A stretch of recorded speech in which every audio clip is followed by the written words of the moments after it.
Good morning, good morning. It's the Last Minute Laura show. Good morning, good morning. Hello, hi everybody, welcome back. If you're new here, hello, I'm Laura. This is the Last Minute Laura morning show. We get together Mondays, Wednesdays, Thursdays, and Friday to hang out from around 9 a.m. until 1 p.m. What do you think of this lipstick? I feel like it might be a bit peachy from this morning. Good morning though. I have a new finished project to show you. Look at these little baby pants. I made a pair of baby pants. I don't know how I feel about them just yet because when you work in the round versus when you work flat, you get a different look. So the legs look different than the like bum portion. But I finished it. So good morning. Let me say hello to everyone in the chat. Also, if you are new here, don't forget to like the video and subscribe. Candace, good morning. AJ, good morning. Sewing, good morning. Maddie, good morning. Hi, Diana, good morning. Mary Grace, good morning. Nice to see you. And Noemi, good morning. And everyone in the stream, good morning. Yes, don't forget to like the video as you come in. But I finished. I made a pair of cute little baby pants. Aren't they cute? So here's something I'm not 100% sold on. This is obviously the rough copy for a video pattern. But I did the legs flat, and you can see because I did them flat we have that back and forth crochet look, but I did the bum portion in the round, and I feel like I don't know how I feel about the two different textures. Does it bother you? It kind of bothers me.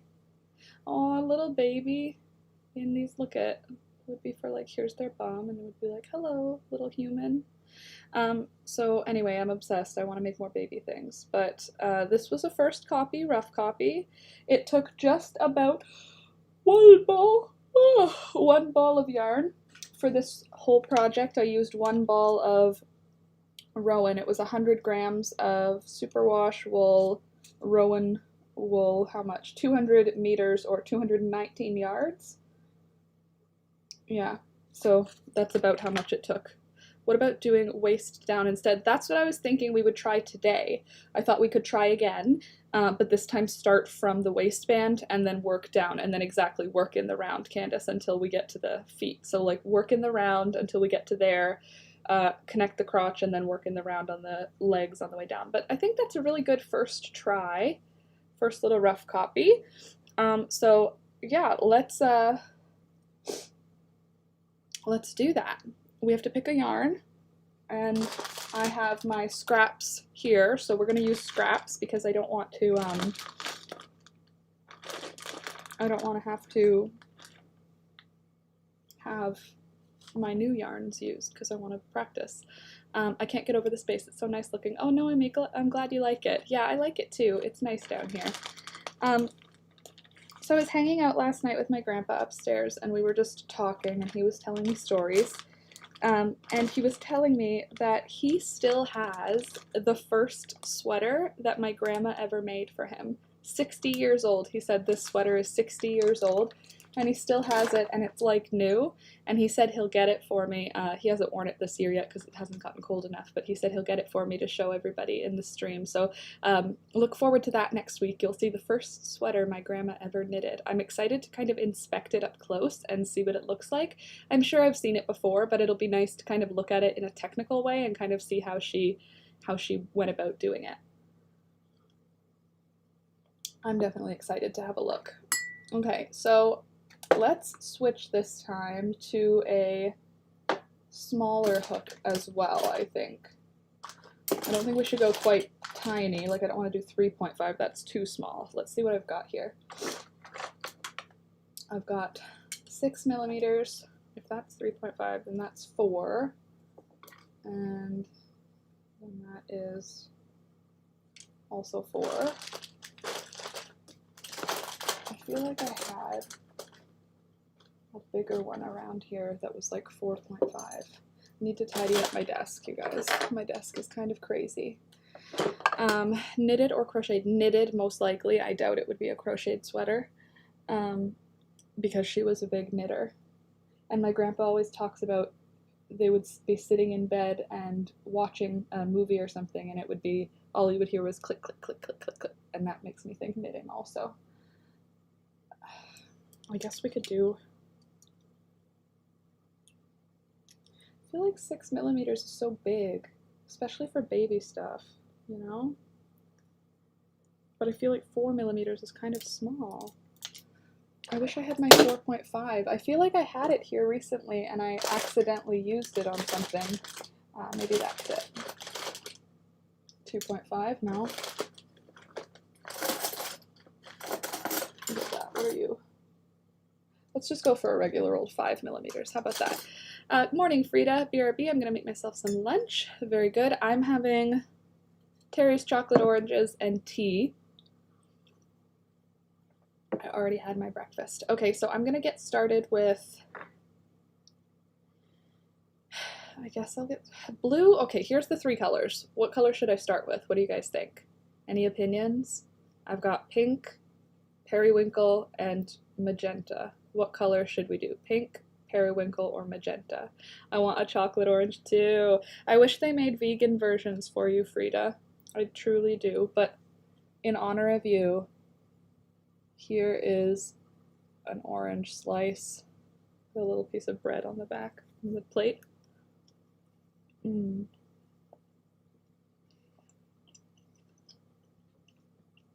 Morning, Sid. Oh, right, it's Friday. I forgot there was a live today because we had that bonus one yesterday. Yeah, and we're gonna have a bonus one next Thursday too. No, you can't eat this. It's chocolate.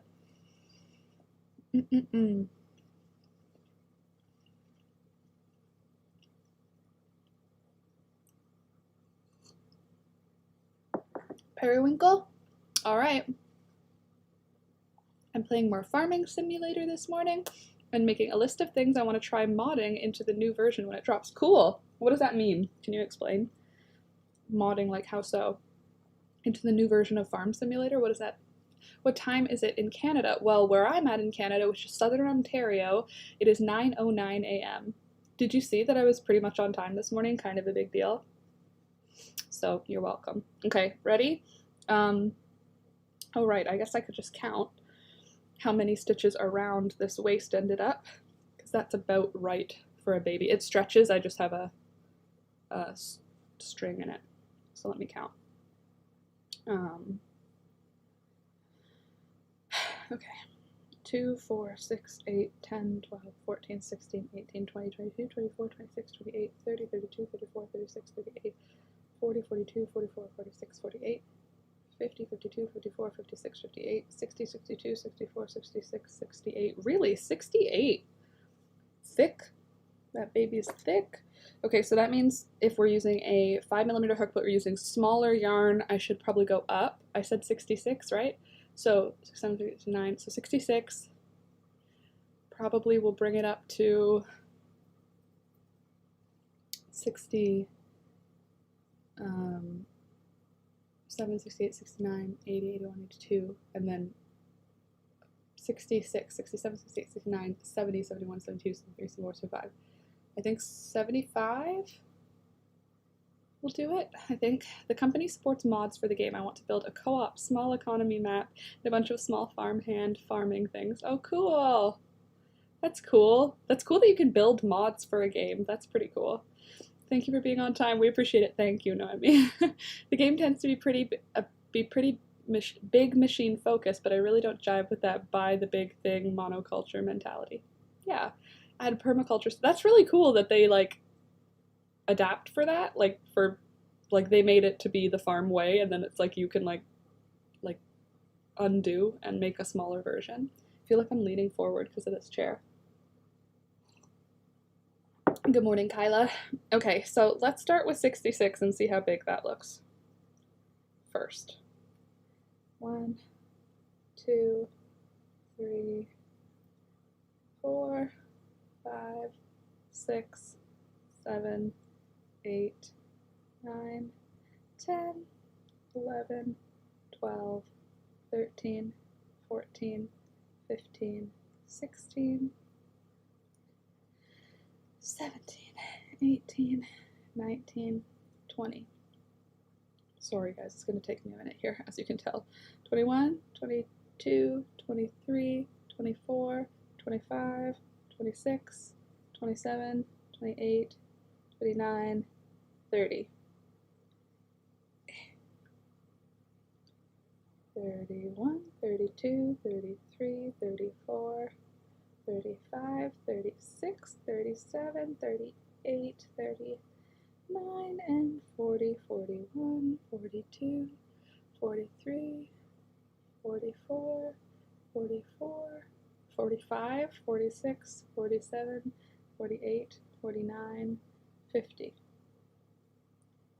Let's try 66, 51, 52, 53, 54, 55, 6, 57, 58, 59, 60, 61, 62, 63, 64, 65, 66. Kyla, yeah, maybe the time change. Kyla, start taking, well, I'm not a doctor, but vitamin D and vitamin B12 is what my doctor says you should take in the winter, for, like, to make sure you're still getting everything you need. But maybe talk to your doctor and, like, mention it, because it's a legit thing. Let me see. Sid, have you tried playing Heyday? It's nothing like Farm Simulator, except it's much simpler. It's fun to play, though. Cute. Taonga Farm. Anyone know why oversleep has been affecting my schooling? Yes, I don't know, but I think that sucks, and I'm sorry. And the company seems to look at the most popular mods, and they're adding most popular stuff from 19's mods to 22's base games. Really cool for them to actually listen to what players want. Totally. It's chilly here this morning, so Baxter has come to snuggle under the blankets. Baxter? What a cute name. Okay, who's Baxter? Is Baxter a dog or a cat? And what do they look like? And it's chilly here today, too. I had to wear my coat and a sweater.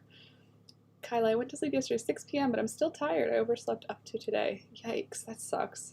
Yeah, that sounds like how I am when I'm depressed. I wish I could work on my sweater all day in bed, but I have to work. I'm so tired. I'm sorry, Maggie. Maybe you can bring your sweater to work and work on it on your break? Let me see. Hey everyone, hey Maddie. Maybe it's because you're a bit agitated or stressed. Totally. Try to take breaks in between the activities you're doing. It helps a lot. Probably. I will get some vitamins then. I mean, worth trying anyway. Hi Laura. Hi chat. Hey there DK. I love your room. It looks cozy and Xmasy. Well, it's not even a little bit Christmassy yet. You just wait. There's gonna be a bananas amount of Christmas stuff coming in this place. Baxter is my 14-year-old ragdoll cat, Mary Grace says. He's dark brown and white and has white little mittens feet. Aww, what a cute name, Baxter.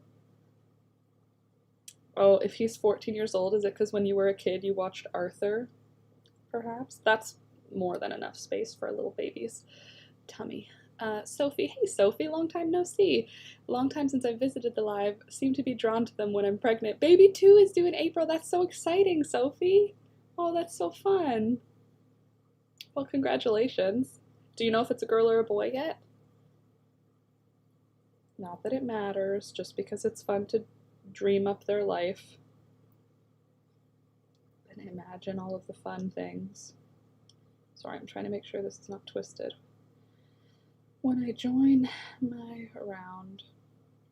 So I'm trying to remake the baby pants. Oh, you know what? Good job, Kyla. Good job, Sophie. Coming back now because I've gotten interested in making baby things. So it's worthwhile to be here, I think. Hold on, 66 is how many actual stitches there are around. So that should be fine. I just don't want to end up with, you know, a front post next to a front post.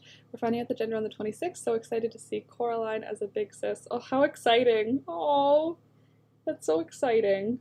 Baby number 2. That's crazy. The world is crazy. I can't believe you're having another baby, and I feel like the first time I ever had you come on the stream, it was for, weren't you just married? And then baby number 1 happened? Am I following the right story? I have a picture of you and your husband, don't I? Sophie, you've sent that to me, right? I feel like I just packed up my house, so I saw everything. And I saw the photograph because it was stuck to my bulletin board, and I was like, huh, I still have this photograph. That's you, right? We named one of our cats after our uncle and Harry Potter. He passed right before the first lockdown. Oh, I'm sorry. Your uncle and Harry Potter? That's cute. Didn't you count 68? Yes, but in my head I was thinking of working flat, and if I work flat, it would have been 69, because 66, you add 3. But 66, if I'm working in the round, I don't need to add 3, because it's not like I have to do work into the 4th chain from the hook. That's different. I was married and had just moved to Ireland. Yes, I sent the card in the pic. Oh, that's awesome. Well, I still have it. Working on a sock instead of finishing my sweater, and I'm a sock addict.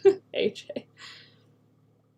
I am still not there into the sock world, but at least I'm crocheting again, you know? I'm giving myself some grace there. Hold on. At least I'm doing some crochet. That's the main thing. We'll get to knitting someday. Put it in the wrong spot. Laura, hold it together here. Land Before Time is amazing. Totally. Ducky. Frida, I love The Land Before Time. Cried every time. Where did that come from? Who mentioned it? Oh, when I was a kid, we named a cat Petrie after the dinosaur in The Land Before Time. My last name is Petrie. Well, one of my last names. I have 2 last names. But one of my last names is Petrie. And that was like one of the things kids said when I was little. They were like, oh, like the dinosaur? The pterodactyl, Petrie?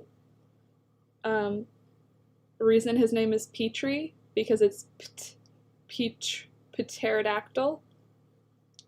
Yeah, if you didn't know, now you know. But yeah, Petrie was a cool dude. And then Ducky, what was she called? What kind of animal? What kind of dinosaur? Then Littlefoot, the long neck. Who called that type of dinosaur long necks for their entire childhood? I was working in the smithy all morning. Well, morning for me, setting little stones. Cool. How did it go? Do you have any photos for us? Handmade socks feel so nice. That's a fact, AJ. Handmade socks are the best.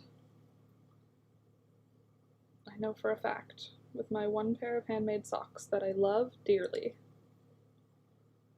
that I got at a church sale from 2 little girls who were selling them, and they had 1 pair of handmade socks, and I said to them, why are you selling these? And they said, our grandma made them, but we don't wear them. And I was like, blasphemy. And I bought them. And I love them. And when they get a hole in them eventually, I will patch them because I love them. Oh, I remember that movie, right? Pick in Discord, I'm ready. Hi Maya, by the way, good morning. DK, I'm taking a break from crochet and I'm addicted to rib stitch, so a scarf it is. Right? Once you start doing the rib stitch, it's so useful, and then you just can't stop. All right, let me have a look at the picture. Oh, beautiful, Frida. You're making a bunch of rings. Pretty.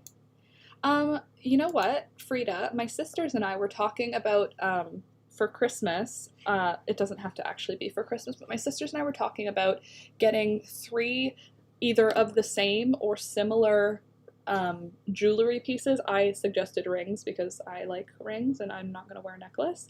We were thinking of doing something with like a plant theme or like a leaf theme to kind of connect us all in one, you know, like we have a sister ring already, but it's kind of like outdated and none of us really like it anymore. Because it was from like lots of years ago. But we were thinking of updating our sister rings and getting a new sister ring. I wonder, have you done I've seen you did something with a ginkgo leaf before, remember? I'm just off the top of my head now, I haven't thought of this. You put pictures of rings and it put it in my head. I'm definitely up for that. Okay, cool. That's what I'm asking. Would you be up for a triple? I don't know. I don't like making the same thing 3 times. So something almost the same. It doesn't have to be exactly the same, I wouldn't think, but something almost the same for, and I think they would want silver because they both like silver. Therefore, I think we would do silver. We'll talk about it though. If that's cool with you, we'll talk about it. Commission, absolutely. That's what I mean. If we could commission. I haven't thought about it. I haven't even talked to them about the possibility. It didn't come up with them yet, but we talked about possibly doing a ring, or I think one of my sisters said a necklace, but I don't want a necklace. So I think we're probably going to agree on a ring. But anyway, once we've sort of finalized that we're all cool with it, I'll reach out to you and we can talk about if you're up for doing 3 commissions, not just one of this. I know that changes it for me. Like if someone's like, oh, I want you to make me something, that's one thing, fine. But even for 3 of the same thing, you know? And if you have some pictures to spark my inspiration, well, here's what I think is that the idea is that the thing that connects us all currently is plants, and my mom is very plant heavy. So we figured something botanical, but not necessarily like straight up like a leaf, you know what I mean? Just something that's kind of got natural shapes in it, like something that's a little more, that has some sort of botanical plant vibe to it, just to keep them all 3 connected. But now I'm thinking, I saw your pile of rings with stones, and I'm thinking, ooh, what if we did 3 different stones? Or something like that. I don't know. I haven't thought through it yet. But when we were talking about getting matching jewelry, my brain didn't immediately go, I know someone who makes jewelry. We can get a custom-made thing from Frida. I didn't think that. We were just talking through it. But now that now that you're here, I'm thinking about it. I should write it down, actually, because then I'll mention it to them when we go on our next FaceTime call. So I'm concerned about coexisting at college. I really want a job at Fresno State, and the librarian there thought I had a crush on him. You want a job at Fresno State, and the librarian there thought I had a crush on him. But you didn't have a crush on him? Then who cares? That sounds like a him problem.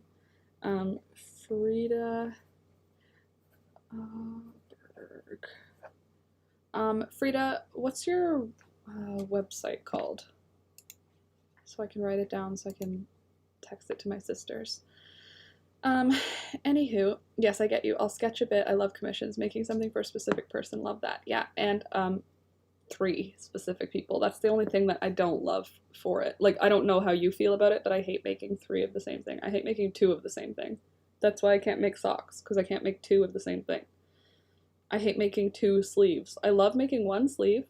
I left a canvas bag on his door years ago just to be nice because he had a plastic bag for his lunch. Just like doing nice things for people. Well then, whatever. Sounds like if it's years ago, I wouldn't worry about it.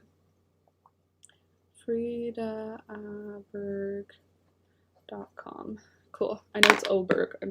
The letter is A. Doesn't mean I have a crush on him. I'm just trying to make connections. Yeah, and also you're trying to make the world slightly a better place by having him not use a plastic lunch bag. You're making a tiny little difference in the life of some sea turtle, and he's got to be taking it to heart. Calm down, dude. I'm just trying to save a sea turtle. Do you want to be eating microplastics? Because neither do I. So please use this canvas bag. It doesn't mean I think that you have a pretty face. Calm down. The internet doesn't like A with a circle above it. No, the A-O, Oberg. Auberg. Is it Auberg or Oberg? I already forget. Ola. I can say his name. Yes, thank you, right? You're welcome, Kyla. I get you. I see you, girl. Yeah, but a girl can't even make eye contact with a boy without him being like, she wants to marry me. Oh my god, she won't leave me alone. Okay, calm down. That part. AJ, that part. Hold on a sec. There we go. This is hard to work with for the first row, so I'll be more attentive to the conversation in just a second. I'm just getting around my first round, and this yarn, if it gets caught, it's so thin. Like, look how easily it rips. Ready? Look at this yarn.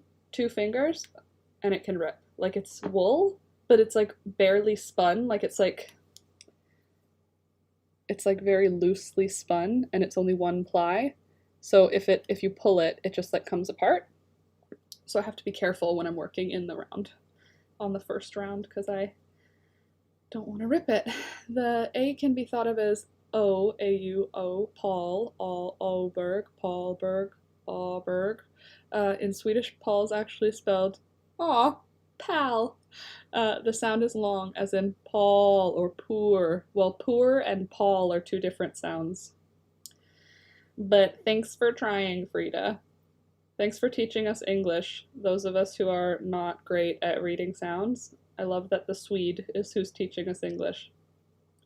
The pronunciation, what's it called? The phonetic pronunciation. So, anybody got any fun news for today? I spent all evening with my grandpa last night. After dinner, we just hung out in the living room and I crocheted and he told me stories. We just sat there and he told me stories and I crocheted. And I showed him my little pants when I finished them because I was like, I'll just go. I was sitting down here watching something crocheting and I was like, well, I might as well just go sit upstairs because I'm just crocheting. It's like I don't need to be down here for that. So I went upstairs and I was like, can I come sit with you and just hang out? And he was listening to Wuthering Heights on the radio. And then he paused it and just started storytelling. And I was like, I'm down for that. It was either you telling stories or someone on the internet telling stories. And he was telling me stories about when he was young and when he was meeting my grandma and when they were going to dances and all these things and all the things that she made. And he was saying, you need to tell your people about grandma. They should know about her. And I said, she's basically famous on our channel. Like, don't even worry about it. And then he was like, oh, okay, well, did you tell them that she made her own clothes? And I was like, Grandpa, like 2 years ago, I told them she made her own clothes. Don't even test me. I told them all the things. And then he was like, you should show them a picture of her. And I was like, lol, I already have. And he was like, well, you should show them the first sweater she ever made. And I was like, what do you mean? Do you have a photo of the first sweater she ever made? And he was like, I'll do you one better. I have the first sweater she ever made. And I was like, why didn't you ever mention this to me? That's important information for me to know. And then he said he'll get it out and he'll let me borrow it so I can show you guys the really cool handmade sweater. And I was like, do you have any other of her handmade stuff? And he said, well, sure. My dude, why are you not wearing it every day? I don't understand. I'm gonna put some laundry away while y'all keep me company. Sounds good, sounds good. Glad you're here. Mary Grace, I bought a ring from Frida. It's so pretty, I wear it all the time. I'd love to see it. If Mary Grace, if you've got a way to take a photo of it and show us in Discord, I'd love to have a look. I don't have. Alex has a ring from Frida as well. I got it for him. I think it was last Christmas that I got him that ring from Frida. We had a mail issue, remember? And then it was like after Christmas, like New Year's, I think, is when I ended up giving it to him. But he loves it, so that's fun. Do you ship to the US, Frida? Also, what is the currency on your website? It is Swedish money. When you read it and you're like, oh my god, it's $11,000. No, it's 11,000 Swedish monies, and it divides to like normal amounts of US and Canada. It's Friday, okay? Yes, last late fall. I know I was late. I know by the time I was like, I think this is a good idea, you were like, okay, we'll get that done as soon as possible. Hopefully it'll get there by Christmas. And then the mail was like, you should have ordered way earlier, Laura. What can you do? Did I miss anything? Will you make your grandpa something? I think that's a good idea. I just don't know what, because he's a very particular older gentleman. There is very little room for new and different in his preferences. So I just kind of have to, what my thoughts are is that I will kind of get to know the system here first, and then that will help me determine what would actually be something that he'd appreciate and use. Because like I can make him a sweater, but he's not going to wear it, you know? So I can make him a pair of slippers. He didn't wear them last time. So I want to find the right thing. Thunder and his yarn collection. Isn't he so cute? I can't. He's so tired. He had a long walk this morning. He's also figured out that we go in a specific direction, Sid, because we're in a neighborhood now, and the neighborhood is like suburb neighborhood, so there's like main roads around this large neighborhood, but there's a bunch of like little streets in the neighborhood, and so we pick a couple, like a street, we pick a square, essentially one square out of this big neighborhood area. And Thunder now knows if we're going a specific direction, he's got to poop before we get to the garbage can, because it's like there's a bunch of parks around here, so there's probably like 6 parks, and there's streets that surround 4 sides of the park, so we'll pick a park basically and go around the park, and there will be a garbage can, and he always poops before we hit the garbage can now, and for the last couple of days it's been like he will pass the garbage can and then he'll like turn back and like immediately poop. We haven't had to pick up Thunder's poop in a very long time, because we used to live on a farm, and Thunder's poop is the size of a goose poop, and there is no point in picking it up when you live on a farm because it disappears into the grass, and we had chickens that were pooping larger poops than Thunder. Don't worry, this is not a stream about pooping. But anyway, Thunder now understands that when we're walking, we can't turn back towards the house until he's pooped. So now he's figured it. Yeah, he is a smart boy, and he thinks that if we like, I carry him to an area that's just a little bit beyond the house because I don't want him to go to the bathroom on people's front lawn because I don't want to bother neighbors. So I carry him for the first 10 feet until we're in like a more public area, and then I put him down, and this morning he immediately went pee and then he immediately went poop, and he like looked at me and he was like, "We can go now. I'm finished." And then we went for a whole walk, and the whole walk after that he was like, "Why are we still going? Like, it's cold," and I did the things that you make me do out here. So I think that he thought he had outsmarted me for the walk, and then turns out he still had to do the same amount of exercise. Mary Grace, would it be okay if I show a pic of the ring? Ooh, I'd like to see. Yes, please. Mary Grace, right? Okay, I just want to make sure you're okay with it. It's yours now. It's your snow. Lol. Amazing. I love the bottom darker stone. Candace, are you in the chat? Did I see you yet in the chat? I feel like I said good morning, but where are you at? Yeah, you're not here. Oh, it's because you're in making tea or coffee, right? Lamau, right, Sid? I know. Okay, let me see. Oh, hi, V. Good morning. Do you like Thunder's yarn collection, by the way? That's a whole sweater. This is going to be for repairing the cardigan. So this cardigan, the yellow portion is going to be replaced with white. Hopefully that looks good. And then the rest of this yarn is to finish the sweater right over here. I'm ready to see Frida. I'm waiting for the picture. Ooh, I like the green one the best. My favorite is the green one, and then the blue one that looks like the earth. Not the green one that's pure green, the yellowy green one up at the top. I like that one. That sort of off snot colored green. Love that. In a complimentary way. I know I used an uncomplimentary descriptor, but I actually really like that. So I'm trying to make the baby pants again for those of you that just showed up. Also, don't forget to like the video as you come in. But for those of you that just showed up, I'm trying to remake the baby pants. This time I'm doing it top down. Because doing it flat, working the legs flat like how I would for a sweater, it doesn't sit properly with me. It doesn't feel correct. Like I'll show you if you didn't see in the beginning. So first of all, I made a couple of mistakes because I have to practice working in the round. As you can see, my lines were not, like, it goes up on a diagonal. So it's like there's a little bit of extra. It worked out fine for this pair because now there's a little bit of extra room for the booty, but it was not intentional. I was trying to keep a flat circle, but for some reason, do you see that line? That's where my join is, and that should be centered, and it's not. But you can see the legs were worked flat, so we get this sort of 2-row repeat, like it looks like stripes. But then when working in the round, this is how it looks. So it's not the same.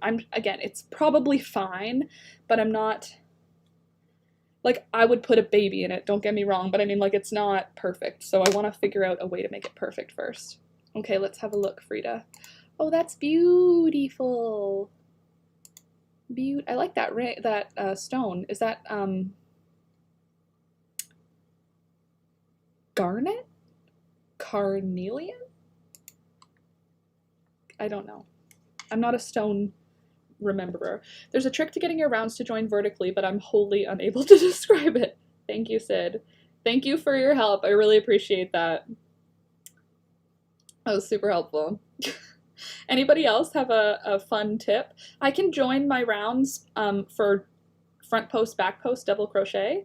But once we get to the single crochet, I'm going to ask for your help. So if those of you who work in the round and can make a perfect straight join that doesn't show up, stick around in the stream for at least another like 20 minutes so that I can get your help with when I'm starting to join the rounds on single crochet. I know how to do it when I'm doing front post, back post, double crochet, but once we get into the single, oh, it's a ruby. Is it more like a raw ruby? It has like that like opaque or translucent look. Guys, I only have one sleeve and the color to do, and then one sleeve and the color to do, and then my sweater will be ready to put together. That's very exciting. That's very exciting. That's the best. That's the best feeling. See, you got to just keep working through it and get it done, because if you don't, then you're going to have a whole bunch of sweaters that are half finished like me. I have 2 sweaters currently that are half finished, and I'm starting a new project, so that's always smart. Let me see. I usually just try and make my round joins in a place they're hidden because I can never figure it out. Very good. Same. That's why I tried to do it at the back, because I thought, perfect, no problem. It was a bad idea. It still didn't work. But again, who's looking at the bum of pants? I mean, I guess on a baby, more people than not on a baby, because like, how many times have you ever hung out with someone who has a baby and then they just pick up the baby and smell the butt to see if there's a poopy diaper? So I guess the pants would be seen because it's inspected regularly. It's not a raw ruby since it's faceted. Oh, but it's not a very high value one, obviously. Well, how about it's not a high value? Value is, I see what you're saying. Like, it's not one of the red clear ones that you'd see at like People's Jewelers or whatever, but I still think it would be a high value one because it's a handmade beautiful ruby ring. A ruby. I love the name Ruby. Don't you think Ruby is such a cute name? Little baby girl named Ruby. Gosh. I really like the name Ruby, actually. I think it's a very cute name. I think I might actually just write it down because I hear my voice saying it and I like how it sounds. Ruby. If I don't have any baby girls, I'll get a dog and name her Ruby. I honestly like the less perfect precious gems because they look distinct versus what we're used to being marketed. Well, yeah, because the ones that we're used to seeing, it's just like colored glass. You know what I mean? Like, it's like, I know it's not. I know it's like a stone that was in the ground, but you can't tell. You know what I mean? Whereas the ones that have inclusions and have like cracks and like interesting bits going on in them, you could tell it was a stone. I like that. As opposed to, someone could sell me literally a glass and I don't know what looks like silver but isn't, metal, some other metal, glass and metal, and they could tell me it's white gold and a ruby, and how would I tell? And also, I can afford, yes, also, that's also useful, Frida, being able to afford the raw stones. That's cool. Where do you, no, you don't have to tell me, I know that's like a manufacturing, like, that's like part of your business thing, but do you have I won't ask where, but do you have like a stone broker? Like, how do you get stones that are semi-precious stones? Do you buy them at auction, or do you have like a specific store that you like to buy them from? I find that very interesting because you keep semi-precious stones, but where do you get semi-precious stones for making jewelry? Because you do stuff to them, or do you facet, like, do you work on the stones, or are you working with the metal? Like, when you get your stones, are they already finished, or do you do stuff to them? These are the questions I have. You crochet with your non-dominant hand? Yep. I don't know why. Probably because my little sister taught me, and she is right-handed, so that's what I had to do. I'm crocheting. I'm left-handed. This is my dominant hand. So yes, I'm crocheting with my non-dominant hand. I also play guitar with my non-dominant hand. 1, 2. So I'm not really like, I can't say that it's like intentional. It's just the way that I learned, and now this is the way that I do it. Sid, yes, I love stones with characters. Totally. Yeah, they look like they have their own personality. Totally. Good morning, Lita. Nice to see you this morning. Wait, you're left-handed? Oh my god, yes. Heck yeah, I am. I'm left-handed. I'm a left-handed lady.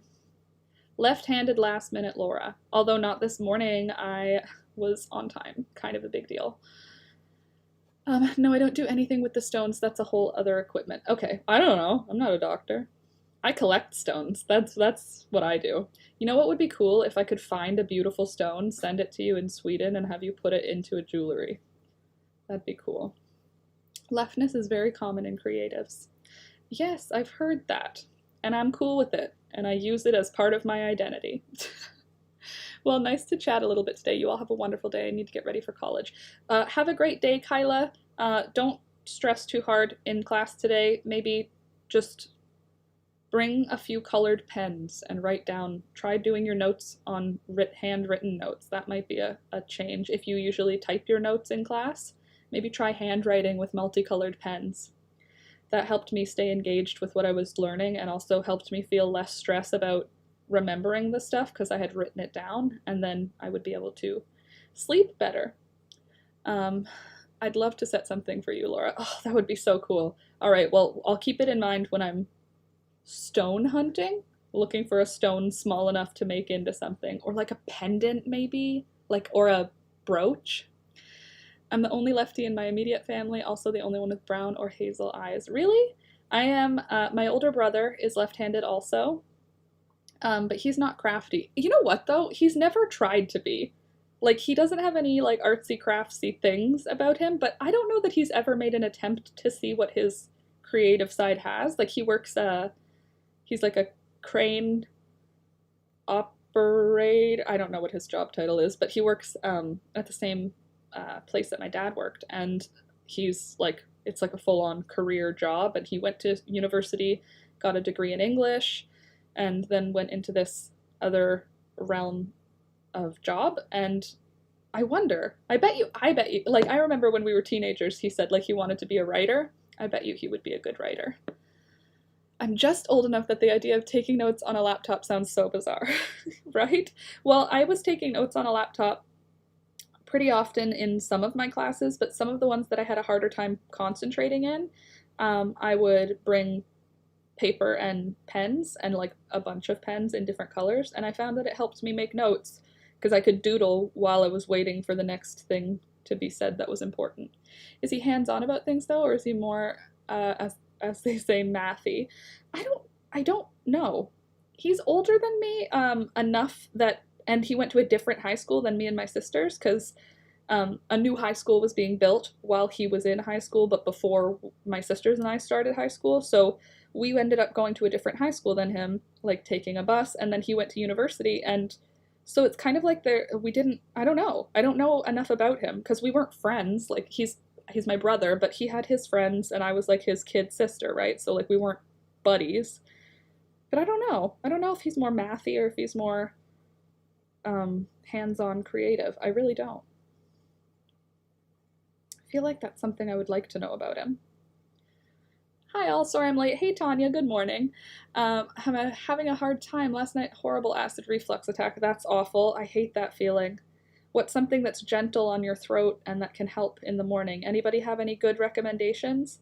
I would say some gentle low acid tea, maybe, like peppermint tea. That might help with your throat, because I know that for me when I get acid reflux, it's right here. It's not quite in your throat for me, it's right here is where the burning is, but I think that maybe what's a low acid tea that might help? I would think peppermint tea, chamomile tea, maybe a milk thistle tea. I feel like that might be a good option. But something I wouldn't say regular black tea today. I would say avoid that, because those are high in acid and high in tannin, which probably will not help acid reflux. I'm one of 4 kids, and my little brother is the only one with blonde hair and blue eyes. The rest of us have brown hair and green eyes. We joke he's adopted. We do that with my little sister, too. Even though we all have bluish, I'll just come real close for you. We all have eyes kind of like that. My little sister is not freckled.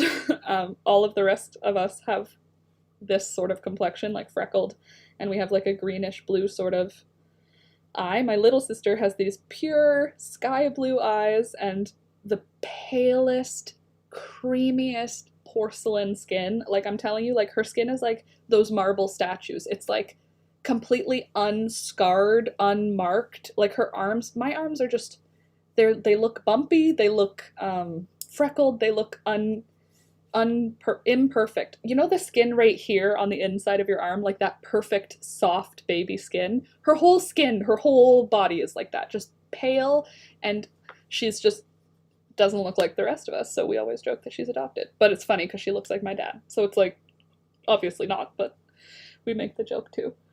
I agree, maybe milk and honey or lukewarm chamomile tea. I did the peppermint all night, but they say chamomile works. I love chamomile. Hey there, Cassidy, good morning. Maggie, but I'm one of 4 kids also, and 3 of us came out pretty similar looking, and then the 4th, the genetic lottery switched around. But my mom, interestingly, I've told this story before, my mom is one of 4, and the others in her family, her mom and dad both had black hair. Like, my grandpa has gray hair now, but my grandma had black hair, really dark chestnut, dark brown hair, and my grandpa had like full-on black hair. Like, I don't know how that's a thing, black hair and blue eyes. I've not seen that, but anyway, he has the palest, like, I'm trying to see if I have anything in the color of my grandpa's eyes. It's very, very pale. Like, from far away, you might mistake it for like a gray, and then you come up close and it's like this pale, pale blue. But he had black hair and blue eyes. My grandmother had black hair and brown eyes. My mom came out with red hair, like, not like she's got red hair, like red hair, and hazel green, like clearly not brown, but like hazel green eyes. She got the random genetic lottery in there. So it's not surprising that my little sister has a random genetic lottery show up, because my mom doesn't look like, she looks like both of her parents, but she doesn't have the coloring of either of her parents. She's just like a completely different, like, my grandpa is tan, and my grandmother was straight pale, like no freckles, nothing, and my mom is like freckled ginger. So weird. Red hair tends to be recessive, i.e. it skips a generation. No redheads in anywhere else. Doesn't seem that there's any other redheads. I mean, obviously 2 generations ago, now everything's in black and white, so how can I confirm? But none that I know of anyway. But I love that. I think it's so funny. Maybe she's the milkman's kid, right? But no, she looks so much like her dad. My mom looks so much like her dad, more so than she looks like her mom. So it's like, that's what we used to say about my little sister, is like, you're the mailman's kid, and then, but she looks like my dad, so it doesn't really work, because she looks like him, she just doesn't. We all look kind of like them. Like, my brother and I look the most alike. Let me see if I can find a picture of us together, because we look very alike, my brother and I. At least, I think we do. And when I was little, it was, not little, but when I was like a teenager, it was like a joke that I was him with longer hair. Which didn't feel good when I was a kid, I gotta say. My dad used to be a ginger, but really dark red. It's blonde now. My older brother came out ginger. He's also blonde. My blonde highlights turn red in the winter. That's cool. Yeah, my brother has a red beard. Both my mom and her brother are redheads, but none of their kids are. It'll be interesting about cousins and kids to see. And if my brother has kids, one cousin def has redhead girls. That's cool. I love that. I love how it just, like, changes. My sister and her husband both have brown hair and got 2 blonde kids. Maybe just skip more generations in your family. Maybe. Genetics and genealogy fascinate me. My older brother got me a DNA test to figure out our genealogy. That's very genealogy. Wow, Laura. It's Father's Day in Sweden on Sunday. Happy Father's Day to the fathers in Sweden. Why are they at different... Because they're different countries. I was like, Father's Day is in the summer here. Let me just hold on a sec, okay? I want to see... Why does Facebook Mobile... Why is it so not good? Oh, first of all, just like a quick, brief moment. Can we just look at me with super short hair at my sister's wedding. Super short pink hair. That's how short my hair was. Don't I look cute? There's me and my sisters. Me with the short hair, my little sister with the blonde, and then my older sister with the brownish red. Aren't we so pretty? I was so skinny at her wedding. Love that. Okay, hold on. I just need to find... I know there's a picture in here of me at my brother's wedding where I look really cute. Oh, look at, here's us at my brother's wedding. My hair changed. Now it's red and long in this one. The pink is so you, I agree. Pink is my favorite on me.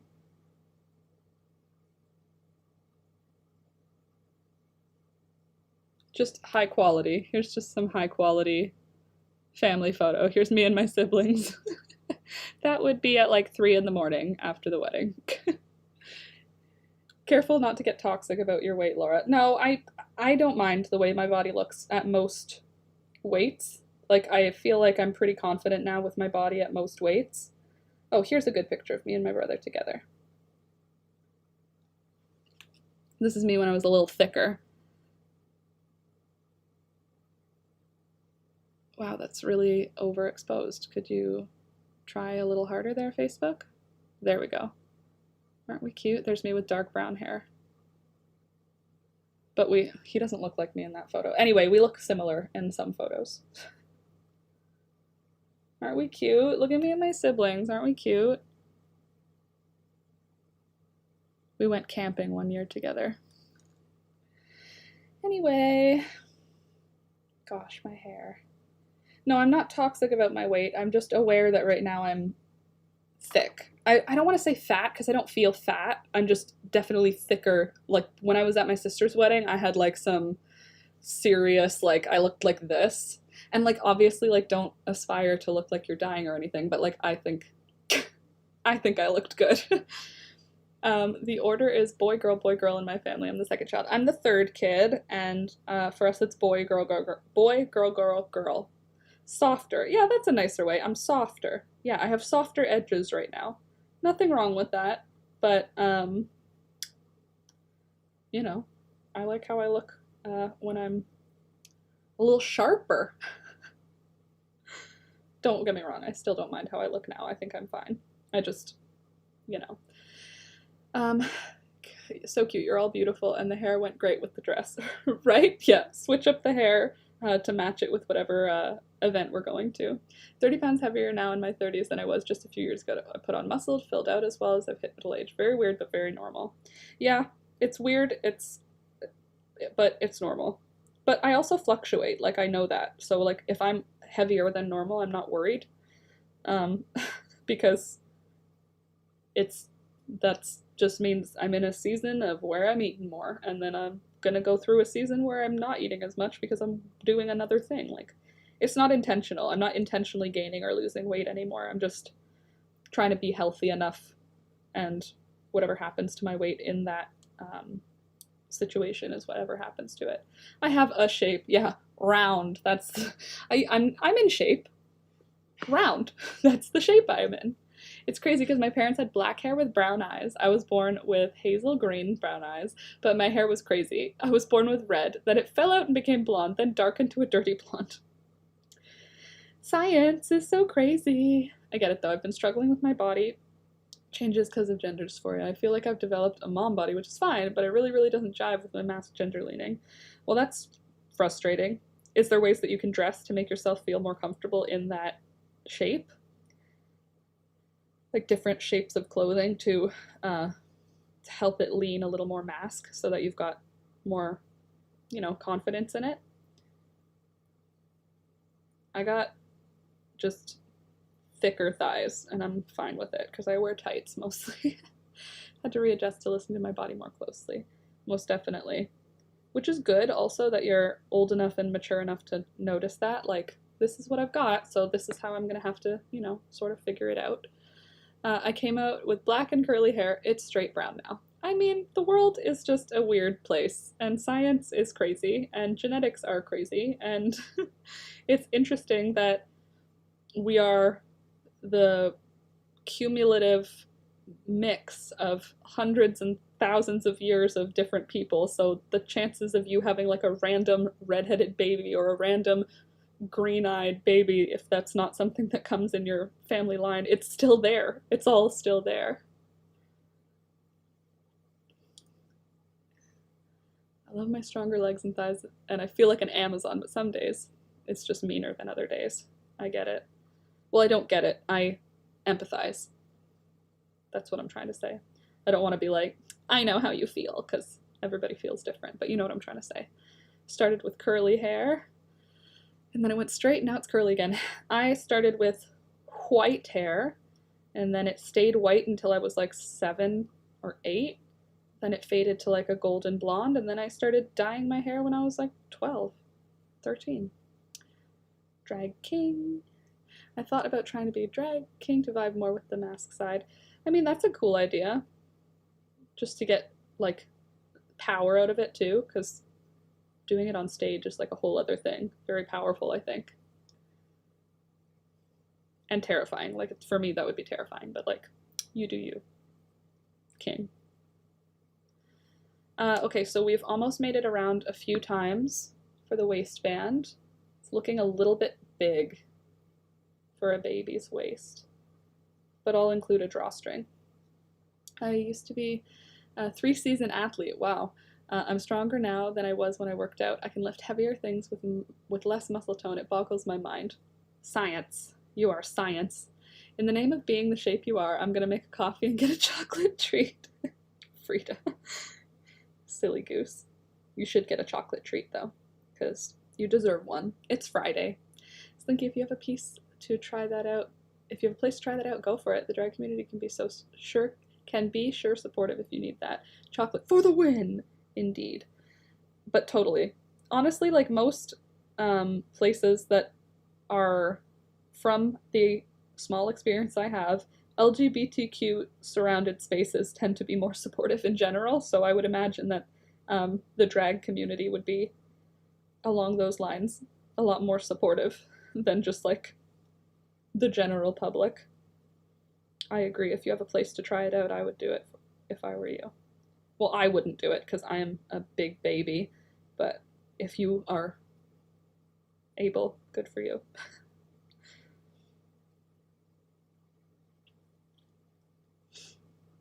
I saw on TikTok a girl who's a drag queen, and she was like, you don't have to be a boy to be a drag queen. And I was like, I had never heard that. Is that a thing? I was like, are you sure? I thought that was part of the thing, is that you're gender bending, like you're dressing intentionally over the top as the other opposite. You know what I'm trying to say. But is that a thing? I have to go to our local market to pick up some bread, but I just want to stay home and crochet and cuddle my cats. Well, good for you for buying local. Well done. But also, stay home and cuddle the cats. That's worthy. I want to start shopping at a market. Now that we are here and we are going to be doing like regular grocery shopping, like Alex and I could go like weeks without grocery shopping. We would just buy weeks of food at a time, but that's not going to be the way it is here. Because there is not the fridge space to do that or the pantry space to do that. It's a small house, or it's like a 1950s kitchen, so there's not a big amount of space to store food here. So we're going to be having to go shopping more often, which is fine, but also interesting, I think. I think it means that there's an opportunity for me to try more, like, you know, you buy bread from the supermarket and it lasts for a month, like it's a long-term bread because they bleach everything and everything lasts longer. I think now that it's going to be more, I need to get bread every week, I need to get a smaller amount, I can do it from a local bakery or a local market because it won't matter. It's not going to last long enough to go rock solid, you know? Both his kids are literally in the house with him. Oh, what am I saying? What are you reading? My dad just got a scam call from a chick claiming to be his kid. Bold. Both his kids are literally in the house with him. Did he play with them? Did he or did he just go like, my kids are both home? Like, how did he react? Sid, don't you just love people? Mostly no. The answer for me would be a strong mostly no. On average, the answer to that question is no. That's why it's called Wonder Bread, indeed. Let me see, I have to, oh, I already read that. And for sure said there's one tiny gay bar in my town. That's cool. Candace, yeah, it kind of concerns me. Yeah, it seems a little weird because when my mom brings a fresh loaf of bread, it's like 2 days later, it's either rock solid or it's all been eaten.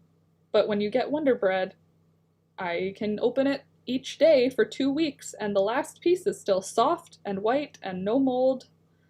Not a thing. Sketchy AF. Yeah, definitely sketchy AF. I'm saying Wonder Bread as any bread you get from the store. I don't actually buy Wonder Bread. I haven't bought Wonder Bread in many years. I usually buy the Country Harvest with the grains and the stuff, but it's the same thing. It's all, you're just buying the packaging. I know that. If you're buying it from the grocery store, you're buying mass-produced stuff, and I know that, but I don't buy regular old white Wonder Bread because I'm trying to pretend that if I buy the whole wheat with the ancient grains, it's making some difference in my gut. But anyway, now I'm going to try, because we live in the city, but I say city, but like this town is not, it's huge, like it's big. The city has 500,000 people, but it's like we're in the suburbs, so it's not really like we're in a city. There's no tall buildings around where I live. It's mostly houses, and then there's main streets, like there's like big main streets, and then we're like in a neighborhood near a main street, you know? But anyway, you could walk from here to a Polish deli where you can get kielbasa that's made and smoked in-house. You can get that here because this is a Polish area. There's a lot of Polish people in the area, so there's a Polish deli. And then there is an Italian bakery where you can get Roma pizza, which is a very, it's local to this area, this pizza called Roma pizza. The Roma bakery is in this town, so only in this town you'll find Roma pizza at small supermarkets, but it's all from the bakery that's in this town. So we can get things that are made around here. And then the supermarket near here called Fortino's, it's like a local supermarket. It's only in this town. I think there might be a Fortino's in Toronto as well, but it's not a big spread grocery store. And they always have like artisan things, kind of like how Trader Joe's or Farm Boy, if you're a Canadian, it's like a higher end grocery store. You can get like homemade pasta there, where it's like they make it in store, that kind of stuff, or like cheeses that were made locally, like stuff like that. You can get that around here, so that's kind of cool, without it being hugely out of the way. So that's something that I think we're gonna invest a little more of our time in, is seeking out cool places to get food. I do love eating, as you may know. There are 1751 people in my town. We don't even have a post office, bank, or gas station. Okay, that's a small town. There's 400 people in my town, but I'm 40 minutes from Sweden's second biggest city. Yeah, so the town that I'm in I guess it's a city, but it's not. I don't live in the city part of the city. I live in the suburb part of the city, so it doesn't feel like it's a city, but there is a city area. Vermont is big on those small batch artisan goodies. I love that stuff. Like Roma pizza is where it's at. It's like a cold pizza, and it's cut into squares, and there's nothing on it except sauce. Like there's no cheese on it, and it's not meant to have cheese on it. It's just like bread with sauce and herbs, and it's very good. 400 people is not a lot. Not a lot of people. Some are better than others. Yeah, but I mean, it's not the same as like mom's home baked bread, you know? Mom's home baked sourdough. And my mom makes all of her bread sourdough now, even if they're not actually like a sourdough loaf. She'll just use some of her sourdough starter in it.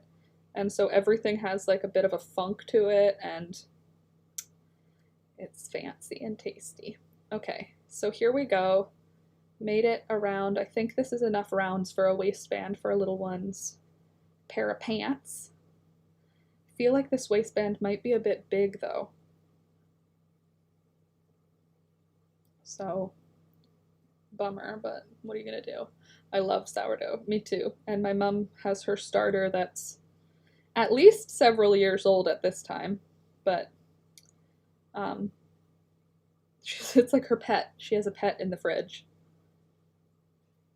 She has to tend to it, but she bakes so often. She bakes twice a week. She does like a 6-hour baking day where she wakes up at like 4 in the morning and bakes all morning for sale. So her sourdough starter is like definitely an active participant in her baking.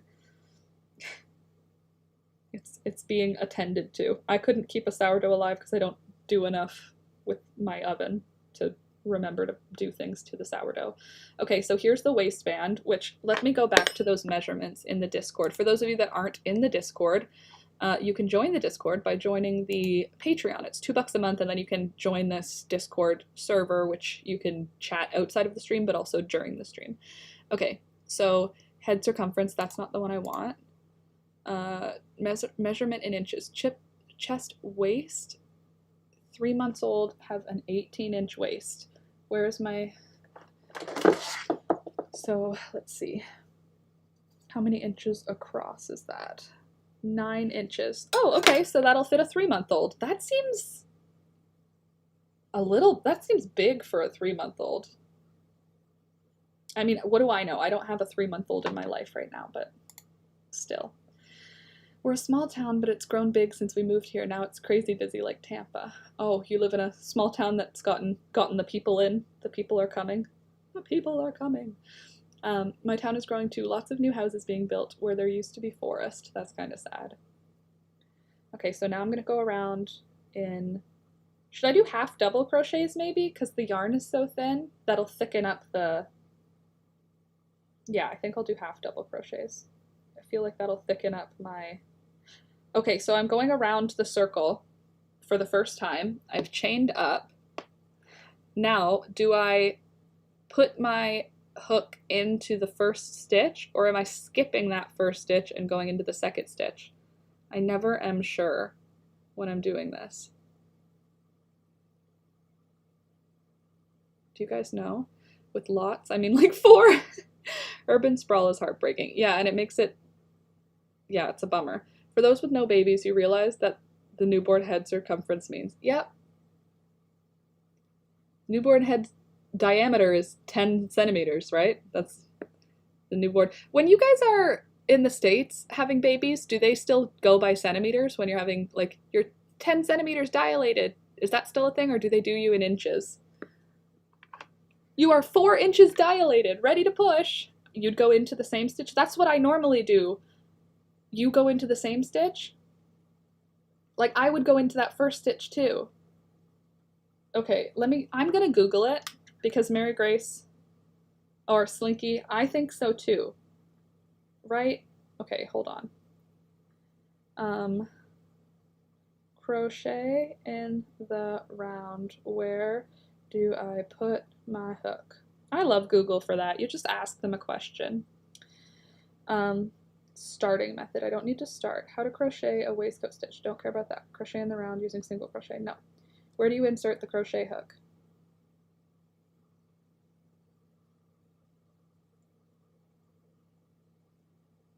Not helpful. Which hole do I crochet into? Nope, that's for flat crochet. Okay, you guys, the internet's not helping. You think same stitch? Okay. Well then, let's do the same stitch, and if you guys are wrong, it's your fault, okay? Even though I would have picked the same stitch also. But I'm gonna blame you guys, so it's your fault. Let me just get around the first round, and then when we get to the end, we'll look at it together and see where we're gonna finish. How do we put the hook? I normally go in that first stitch too, but some patterns say the next. I know! And I've always, anytime they say like skip the first stitch, I'm like, but I don't want to do that. That seems wrong. That seems incorrect. But then I'll end up with this diagonal line. I don't want a diagonal line. I want it straight and I want it invisible. I want it invisible in the round stitch, please, and thank you. Oh wait, should I switch colors at the waistband? Or should I keep working in the periwinkle for a little bit? Too late, I already started this first round in periwinkle. You were too late to respond, therefore we're staying. How can the chocolate orange just be there? I know, I don't know. Honestly, I don't. How am I gaining weight when the chocolate orange has been there for days? That's the real question.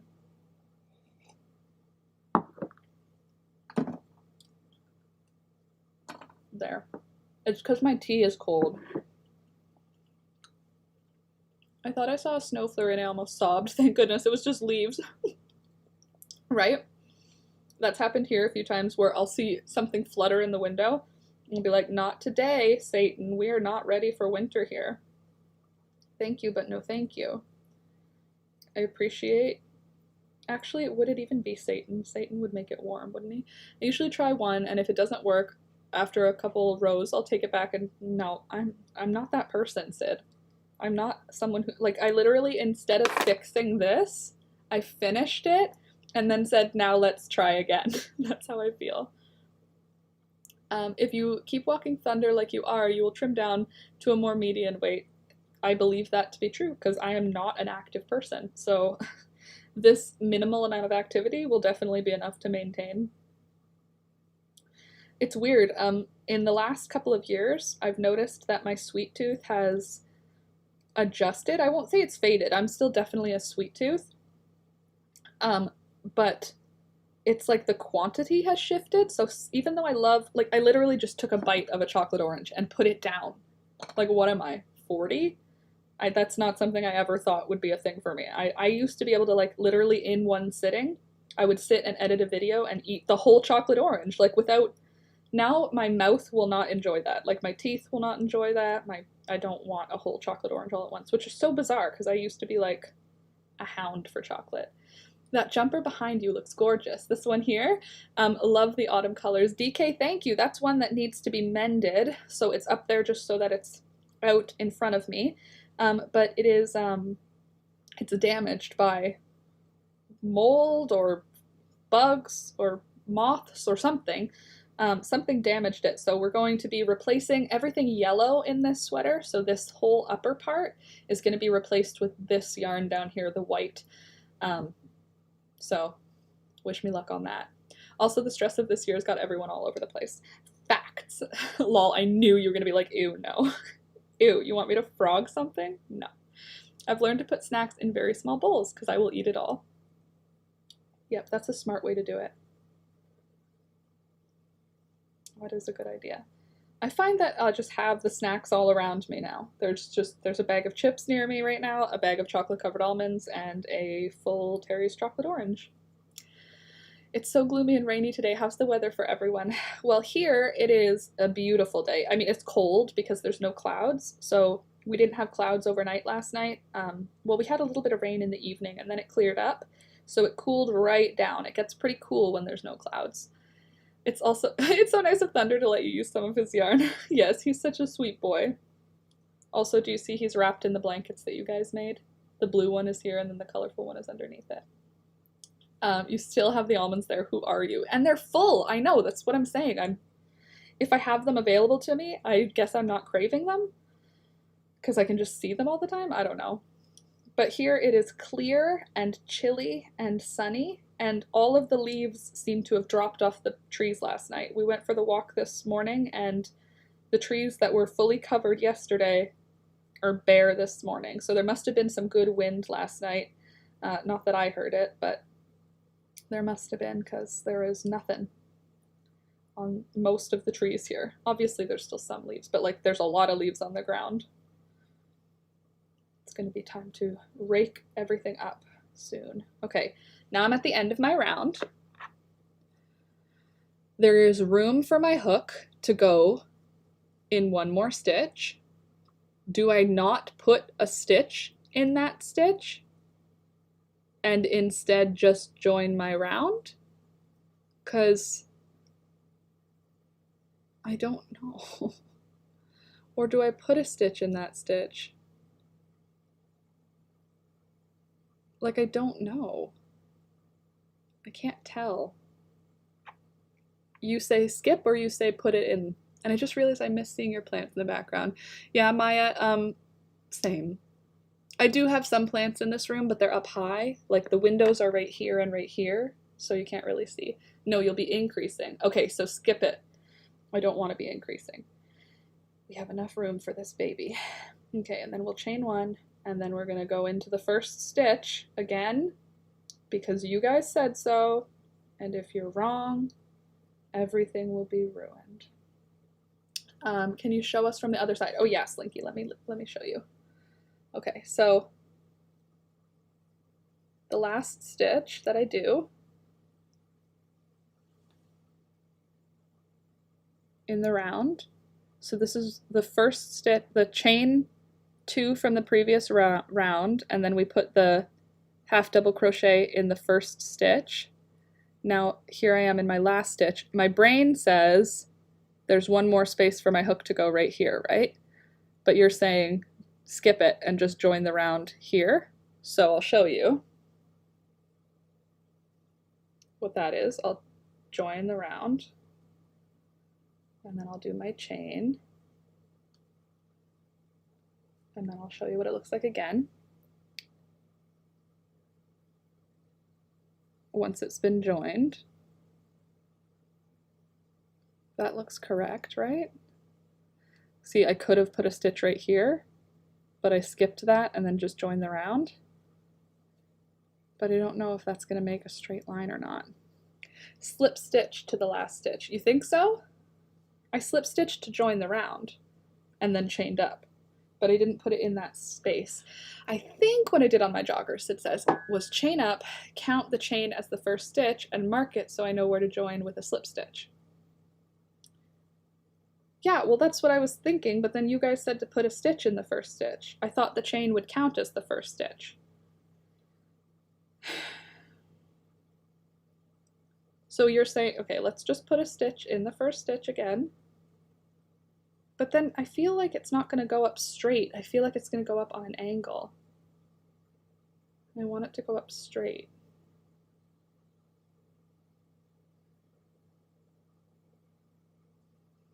Let's see if I skip that stitch, what it looks like. Okay, you'll be increasing. Well, okay.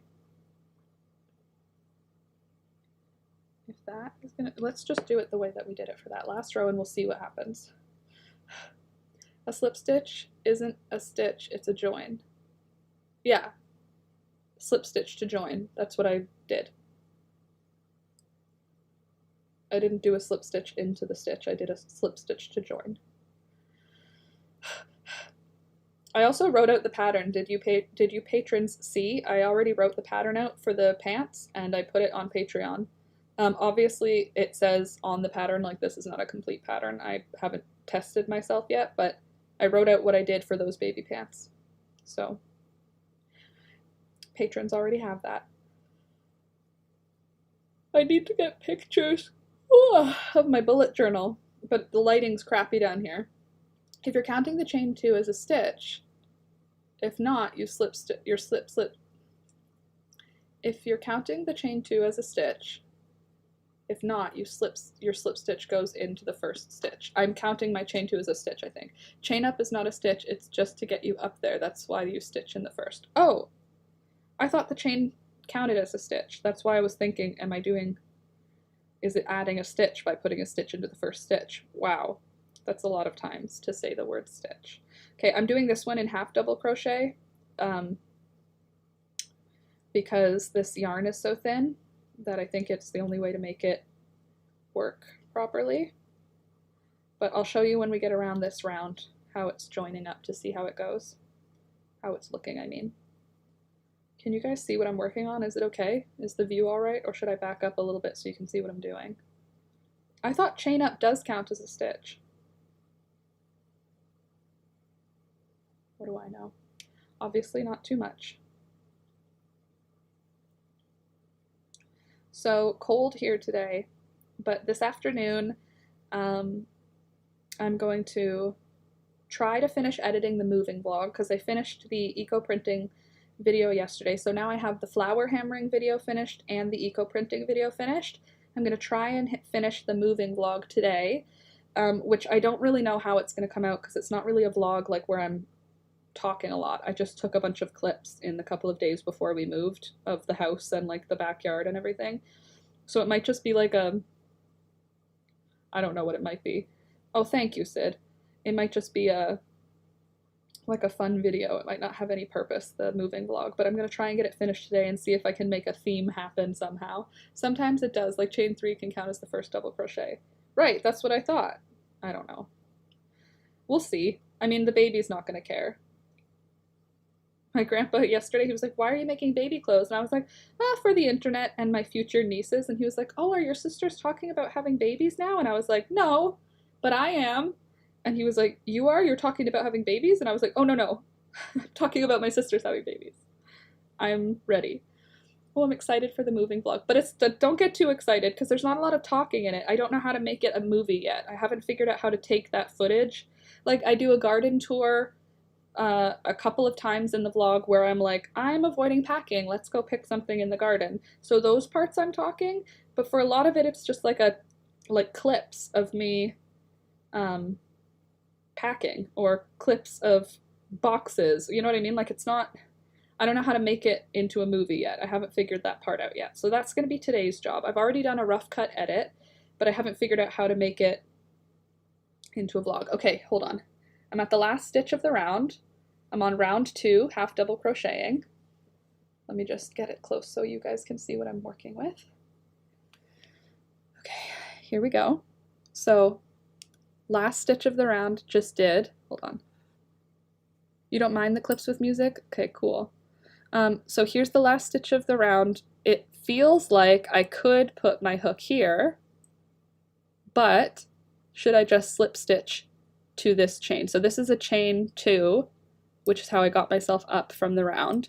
Do I put a stitch in here, or do I skip putting a stitch in here and then just join to this dude with a slip stitch? I'm gonna try with just joining and see what it looks like. Okay, so if I just join with a slip stitch, this is what my round looks like. Does that look correct? No, go into the stitch and then slip stitch, but I didn't do that on the last round. You say use the last stitch. Man. Okay. So you say use that last stitch, cool, and then do the slip stitch, cool, and then do my chains. Okay, hold on. Now let me show you what it looks like. So here's if I do the last stitch, right there is the last stitch. But then do you see how close the slip stitch is, or the chain 2 from the last row is? This one looks correct, not the previous way. Okay, well, that's the opposite that I did last row, but you know, otherwise you get a little hole. Okay, well, I'm gonna trust you. If you're wrong, this is all your fault. I'm just joking. You think that looks correct, Sid? The second way, because here we are. I'm going around again. We could just switch back and forth, do one row one way, run one row the other way. Aw, this is gonna be cute though. I love babies. Baby things are gonna be so fun to make. Now that there's gonna be babies in my life. There's not, like, calm down, but in my head there is. In my head, I'm emotionally ready for babies, so I'm just gonna start preparing for them to be here.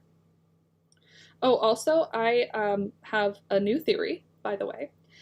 In this basement, nobody has smoked in this house. This house has not been a house with people who smoke cigarettes. So this house should not ever have the smell of cigarettes in it. Like that's I'll preface with that.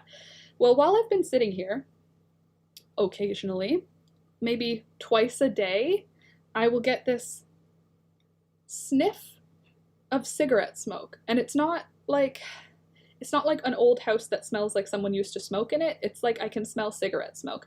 And I mean, there is obviously like a possibility that there's a vent somewhere in this room that is somehow connected to the outdoors and somebody smoking outside is having the smoke come into the house and I can smell it.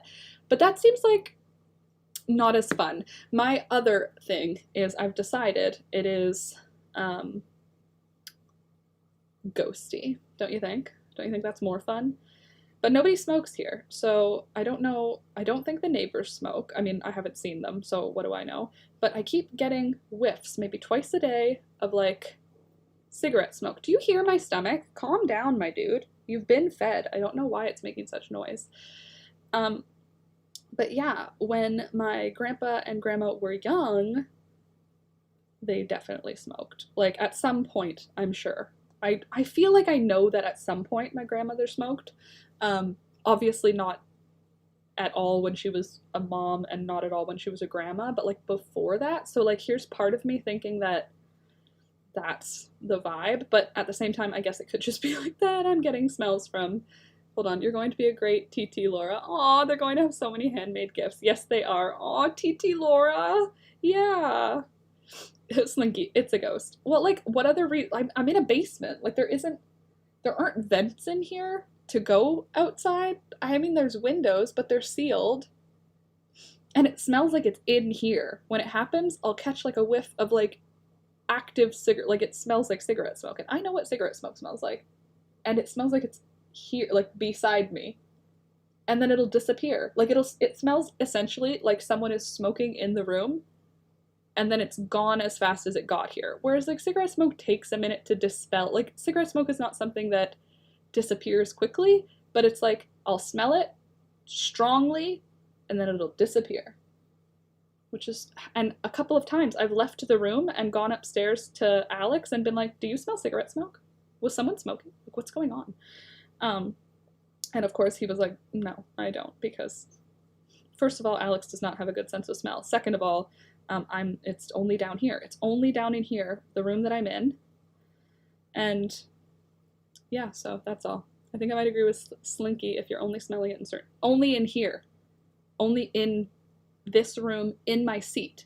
Like, I went for a sniff because I was like, what's going on? Like, where is it coming from? So I was like looking for vents, but it's only where I'm sitting, and it goes away, like it disappears, and I'm not like having a stroke. Like I can smell what I smell. Like I'm not making up a smell in my, you know what I mean? Like I'm not smelling something that isn't there.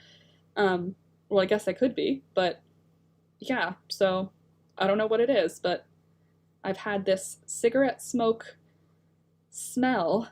Like, there was a couple times where I was like, I thought it was me. Like, that's how I interpreted it. I was like, where could it even be coming from? So I was like smelling my hair and my clothes, and I'm like, I don't smoke cigarettes, and I don't hang out with anyone who smokes cigarettes, but I was wearing a sweater and being like, could it have been somewhere where someone had smoked and gotten smoke smell on it, and now I'm like moving around and smelling it? But no, obviously that was not the case. I don't smoke cigarettes, so it's not something that I would have on my person, but I was not sure. So then the first thing I was thinking was like it was somebody outside and I was catching a whiff somehow. Again, sealed basement. Don't know how that would happen. Still possible, but not probable.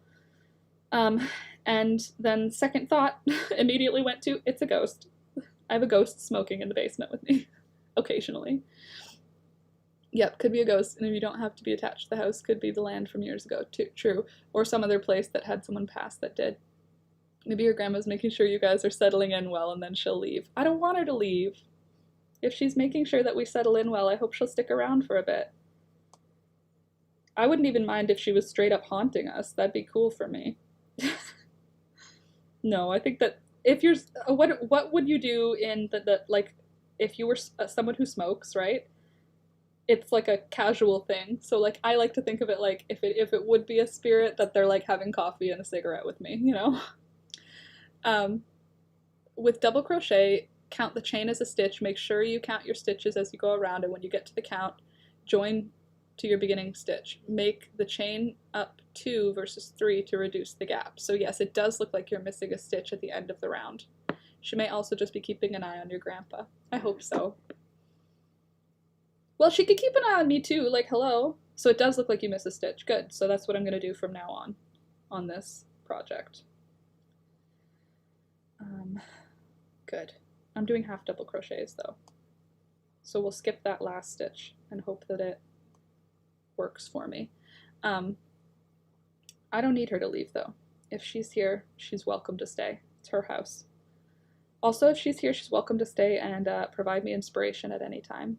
Maybe they're just sitting with you wondering what you're up to. I'm okay with that too. It's cool because the only ghost that I can imagine in this space would be her. So I have, even if it wasn't, like even if, like you said, like there's somebody else passing through type thing, for me, it's her, so I'm not afraid. There's no creaks or anything that would give me any pause because in all likelihood that's what it would be. It should make your beginning of round blend with the normal stitches. I'll let you know if it does. I feel like it's not as noticeable in this yarn too. That's another problem. That yarn, it's so like, it doesn't have any fuzziness to it, so you can like really see the stitches clearly. But anyway, whoever's here smoking their cigarette, they're very welcome to stay, and I'm happy to have them, as long as they just can stay positive. If they're in a negative headspace, I would appreciate if they maybe take a break from hanging out with me, because I need the positivity, so you're welcome to stay. I'm happy to have you, but if you're in a bad mood, go hang out somewhere else and then come back when you're in a better mood, okay? I think that's a good idea. The trick with spirits is to be kind about them being in the space, as long as you don't have bad vibes in the space. No bad vibes. None yet. But then again, this is like my mom's childhood home, where my namesake grandma, who I had a connection with, passed away. Like, this is like not, I don't have bad vibes with it. There is no bad vibes. So for me, it's more of like a, there's like this, it's honestly kind of silly, but I've had this like, this moment, like I'm honestly, like I have like tears behind my eyes right now as I'm thinking about it. Like this idea where it's like, this is like the close, like the idea that it could be her is like the closest that I'll be able to get, you know, because she's gone. So for me, it's kind of like a, it's nice. It feels nice. It feels like hopeful and exciting. Like, oh, what if that is what it is? What if it is like a spirit type thing, or a memory, whatever you want to call the energy left behind by someone when they pass. What if it is that? And what if I can not engage? Obviously, I don't want to like no seance-y type stuff, but what if I can have a working like energy flow with that? I like the idea. One of my Wicca channels somehow didn't think to cleanse an antique she bought and ended up with a mean spirit in their new cabin. Oh, I watch her too! The Green Witch. I love her. She's so pretty and her voice is so soothing. I like her videos. Yeah, the haunted table. Yeah, well, I didn't cleanse the space here when I came in because it's not really something I could do, because burning sage is a very obvious and stinky endeavor that I didn't want to do. Like, I cleaned, but I didn't cleanse, you know what I'm saying? But also, I didn't, like, I don't have any bad energy in here. Like, there's none of that, so I didn't have to think about that. That being said, there's definitely a lot of, like, things that could do with a cleansing. I'm looking over at those masks from yesterday. Oh my god, yes, I love her so much. Me too. I was watching one of her things and I was like, this girl and I would be friends. She straight up likes to make things for no reason except for to start from the ground up and enjoy the process. Like, her being like, oh, it's very tedious and it takes a long time, and I love that. And I was like fabric dyeing. It's tedious and it takes a long time, and I love it. I feel like we would get along. I also like how she can wear rings on the front of her fingers. I envy that. Like, she wears rings like this. Hold on. She has rings that like sit here. And I think that looks so cool. I don't know how you'd function day to day with like a ring on the front part of your finger, but I think it looks really cool. So when she wears them, I'm like, you're a cool lady. Salt, selenite, or cleansing jars are other options. Well, I feel like there's enough good mojo in all of my witchy stuff. Like, I have sage everywhere, bundled sage, and I have little sprigs of thyme and sage bundled like this, hanging in our room, and hanging like in this room, and hanging up in the kitchen. Like, I just started sort of doing things that I like to do, and like, I guess they're kind of like, they're my way of making it feel clean and like the energy flow. Like, you know, like just like to change the smell of the air from whatever neutral it is to something a little herbier. I like a little bit of an herby scent in the air. But anyway. Even if it's just a stranger who's stopping by on land they used to live on, they're welcome to. They're welcome to stay as well. Even if the spirit is nobody I know, they can stay. As long as they're not in a bad mood, then they are welcome here. Sea salt works for cleansing and quartz crystals. I never have felt a connection to crystals in that way, like in a cleansing, in a magical way. Like, I love rocks, but I've never felt like they're magical the way that I felt herbs are magical. Like the idea of cleansing with sage, garden sage, I'm using garden sage, with sage burning, I feel like I can like feel that make a difference in a room, but I've never felt that crystals have, like, people when they're like, oh, wash your crystals in moonlight. I'm like, I like crystals because they're pretty. That's how I feel. I'm just now realizing how much witchy things I've picked up over the last couple of years. Right? Yeah. Yeah, you can also hang sage and rosemary and then bury it in the ground to take any bad vibes out and neutralize them. I literally have thyme, rosemary, and sage just everywhere. Because A, I like the smell of them. I like to be able to just touch them midday. And I love that. And then I love to also have them hanging because I think they're pretty. And it makes me feel safe. Like it's like a decoration item that I like. It like cozies the room. Totally. Hi Laura, hi everyone. Your new home looks cozy. Thanks Rosalie, welcome. Yeah, Sid, I feel the same way. I didn't realize until I started watching a few YouTubers that are like actively witchy people. I didn't realize things that I was already doing were like witchy things. Like I like hanging herbs bundled up at doors, like on the either side of the doorway, because I like that. I feel like it makes the space more welcoming and I feel like it cleans the vibes. Like that's like a non-witchy way to put it. But like other people will do that as a witchy thing, like you said, like hang it up and then bury it to get the bad vibes out, like these types of things. Or just the things that I've decided to surround myself with. A lot of them are like magical, but they're not, that's not why I started to collect them. But then I started learning about like the stones that I have. Some of the stones I have properties in the crystal. I'm not a crystal believer. It's not my alchemy or whatever. It's not my vibe. I like crystals, I like rocks, I like fossils, but I never looked into the things that make them special to people who practice witchcraft and stuff. But then when I started looking into those things, I was like, oh, I have a bunch of that. I didn't mean to.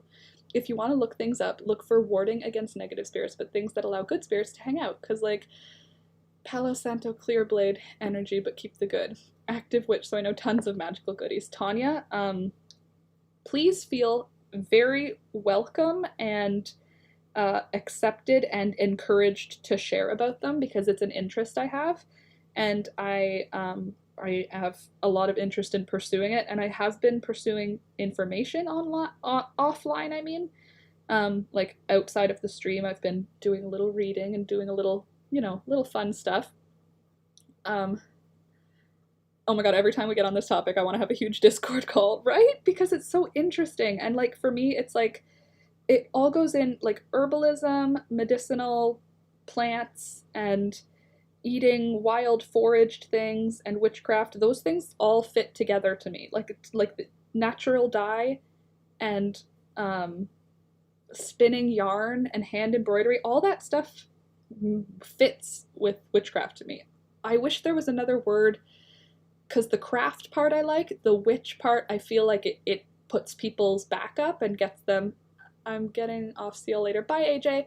I feel like it gets people's back up, the idea of witch, like when you say witchcraft it sounds like ooh spooky, but like more like, I feel like the way that I describe being like a forest fairy, I wish there was a word that sounded more like forest fairy that incorporated like forest craft or fairy craft, or you know what I mean? Like the word witch, I feel like it has weight in it that makes it feel like a scary topic when you're talking casually, or it makes it seem like you're way deeper into, like, I don't cast spells, you know what I mean? Like obviously I invite energy when I do things, or I repel energy when I do things, but I'm not actively, like I'm not doing a seance, it's like a different level, and I wish there was like a different name for the green kitchen style of witchery that didn't have the word witch in it. Don't get me wrong, I don't hate the word witch or anything. I just think that when you're explaining it to someone who isn't into it, you get an eye roll when you use the word witch, you know? Wise woman craft is better. Ooh, DK, I like that. I'm a wise woman. I do wise woman craft. I think it says something that you ended up collecting a bunch of stuff that ended up already having properties, like you were drawn to them for a reason. Slinky, I like to believe that also. Like, the things that I collect and hold close to me are protective. Weird. You know? And it's not like they're things that are always casually around me. They're things I sought out. Like things I wanted because I thought they were beautiful, or things I wanted because they made me feel safe and warm and comfortable, not because I knew they were supposed to do that. Right? A lot of folks don't have a nuance of what magical practices can look like. No, but when you hear the word witch, you're like, oh, so you wake up at 3 in the morning and you dance naked in the woods? And it's like, well, like I would, like, don't get me wrong. Like, I'm not saying that that's off the table. I'm just saying, like, that's not generally it. It's more like I make chamomile tea at night and I actively try to put good energy towards our chamomile tea to give us a good sleep. It's not necessary, it's not scientific, but it makes me feel like I've had an impact on the tea making process for that night. Do you know what I mean? You could just call it crafting and know the underlying of working craft as having a magical meaning as well. Well, I feel like magic crafting or magical crafting sounds different than witchcraft. Like the word witch, totally, it tends to freak folks out, and it's an iffy word. It's a word that has different weight and different connotation to different people, right? Like, some people will straight up not discuss witchcraft because they think like, oh, this is against religion, this is against the church. And I think that you could probably still be like a person who believes in a deity, like a god, like Christianity, and still have magical practices. I don't see why it would be separated. Like, if you've got a sky god who's abstract, why can't you also be connected to the earth? That's how I see it. Like, for me, it's more like spirituality. It's more like I don't believe in one set thing, but I feel connected to the earth. Like, I don't want to live unconnected anymore.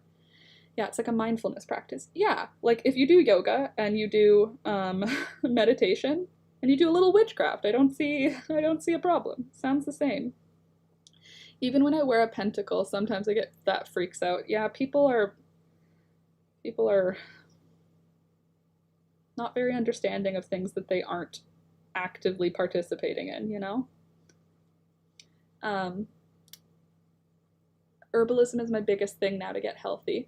I like the idea because, like, we already use a lot of the stuff. Like, the idea that, like, garlic. We know garlic is good for us, right? Like, for the most part, people know garlic is pretty good for you.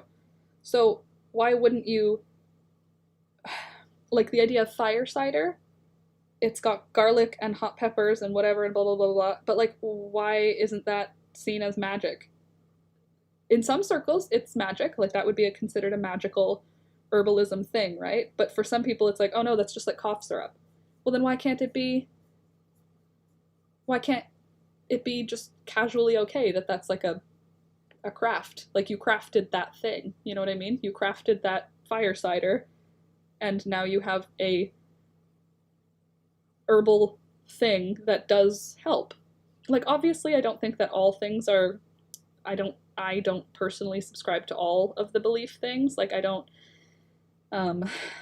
really think you should be eating essential oils, and I don't think essential oils are magical, but I do like how they make me feel. Like, I like lavender essential oil, I like the smell. I don't know, there's some, like crystals, I don't feel that they are magical, but at the same time, I keep a stone in my pocket. Do you know what I mean? Like, I keep a stone in my pocket and I touch it to center myself if I'm anxious in public. I have a stone in all of my coat pockets. But it's not the stone that I would, like, I don't normally go like, oh, it's the stone that's magical. It's the shape of the stone that I really like. You know what I mean? Maybe it makes me feel calm because it's magical and I don't understand stones. Who's to say? But yeah, I don't know. There's parts of it that are like a little bit, they're more in depth than I'm comfortable going, or that I'm willing to go, or that I feel like I believe. But there's parts of it that I'm like, well, it's not that I'm like believing a religious thing. It's like it kind of just makes sense, You know what I mean? Like, why wouldn't this, if you lived next to a forest and your family lived next to that forest forever, why wouldn't there be something in the forest that is good for you? Do you know what I mean? Like, you're connected to that land. Why wouldn't there be something in that land that is good for your soul or your person? It just seems like it makes sense to me. I don't know. It's all about grounding. Why you go barefoot in the grass. Totally. Love a good barefoot grass walk. I think the issue is when you get into spiritualism, too many folks use it as a base for a grift. Oh, that's true too, right? Like all of those people who are buying crystals on Instagram and stuff and TikTok, and then they get their crystals and they melt. Like they put them under a lighter and the crystal changes color or it melts. It's like, that's not how it's supposed to go. My favorite Christmas album is Pagan, lol. It's called Christmas Revels in celebration of the winter solstice, and it's from a play from 1975. Interesting. I've never heard of that. Slinky, I have 4 garlic bulbs growing in a pot in my living room that I started to sprout in my fridge. Good luck. I hope that they turn into full, well wait, if they sprouted, you should have separated them into the cloves so that they could grow into full bulbs. Yeah, that'd be resin. Yeah, I know, but people sell them as crystals. Reki works with stones too. Look them up under magical gemstones. I'll look it up.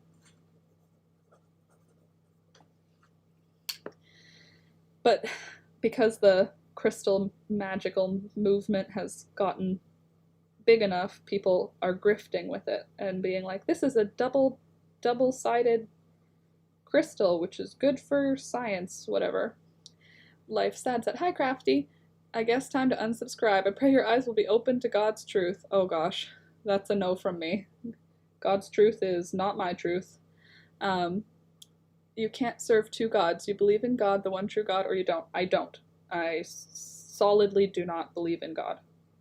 Sorry. I don't know if I don't believe in anything. Sorry that it's your time to unsubscribe, but fair enough. But yeah, no, I definitely don't believe in God. I don't believe that there is one Sky Daddy to rule them all, watching me while I masturbate. I don't think that that's a thing that's a thing. I just don't think it's a thing. That being said, I do feel connected to the earth. I do feel that the earth is like part of us as the animals that live on it, and that we should respect it and try and connect with it. Sorry to lose you, Crafty. Yeah. It's on Spotify, and I'll post a pic in Discord of the garlic. Okay, cool.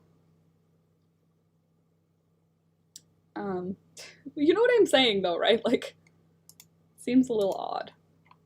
Okay, I'm ready. That's not it. Nope, no picture yet. I opened it too fast. Anyway, to each his own. I have no qualms about whatever you guys believe. I'm happy for you if you find something that you believe in that makes you feel safe and whole and seen. Whatever that is for you, I'm totally happy for you. It's just, I don't know what it is for me just yet. You know. I did grow up Catholic though, so at least if there is one true Sky Daddy, I'm baptized. And don't get me wrong, I know I make jokes about it, but if you believe in whatever you believe in, I don't care. More power to you. You do you. Just not my thing. It's there now. Okay, let me have a look, Slinky. Aw. Hey there, garlic babies. What's that 3rd plant that's in there? You've got another plant with a little stake holding it up. Oh, you little garlic babies. Ooh, pretty art. Ooh, and a time upper downer. What are those called? Hourglass. Time upper downer. If you really look at it like on sci-fi, on Ancient Aliens, they seem to believe that the old gods were aliens. Just saying, right? And we're always supportive of other belief systems. If you want to come back at some point, Crafty, totally. You are welcome to stay with whatever your beliefs are. I'm just sharing my thought process as I go through life. Hopefully with little or no judgment. I mean, obviously. Oh, that one died, lol. Well done. Alright. I've gotten around a few rows now. We're getting somewhere on this. Oh my god, Ancient Aliens is freaking wild. I know. Sometimes I will watch one of those on YouTube. It was some fancy cilantro, classy. Sometimes I'll watch like one of the things on YouTube, like just like clips from something, and I'll just be like, dude, that's a lot. It's not for me. I'm not one who thinks that the aliens are here and assisting us in our systems. Like, if somebody told me that was true and there was like obvious, if there was obvious, if the aliens came down and said like, oh yeah, we've been here for hundreds of years, I'd be like, okay. But at the same time right now, I'm just kind of like, I don't think so. I think that they're very far away if there are any aliens, and I don't think that they are fancy sky beings. I think that they're probably just on their planet going, I wonder if there's aliens out there, same as that we are. Rosalie, I think we can all believe in different things, and we can also all be here together. Totally. Yeah. I don't think you have to only hang out with people who believe what you believe. Gosh, how many of you guys are Christian in here? You don't have to tell me that. I'm just saying, I know a lot of you guys are Christian. I know we've got a bunch of Muslim people. I think we have a few Jewish people in here. Like, you guys are all welcome to your beliefs. This is just me going through life, and this is us hanging out.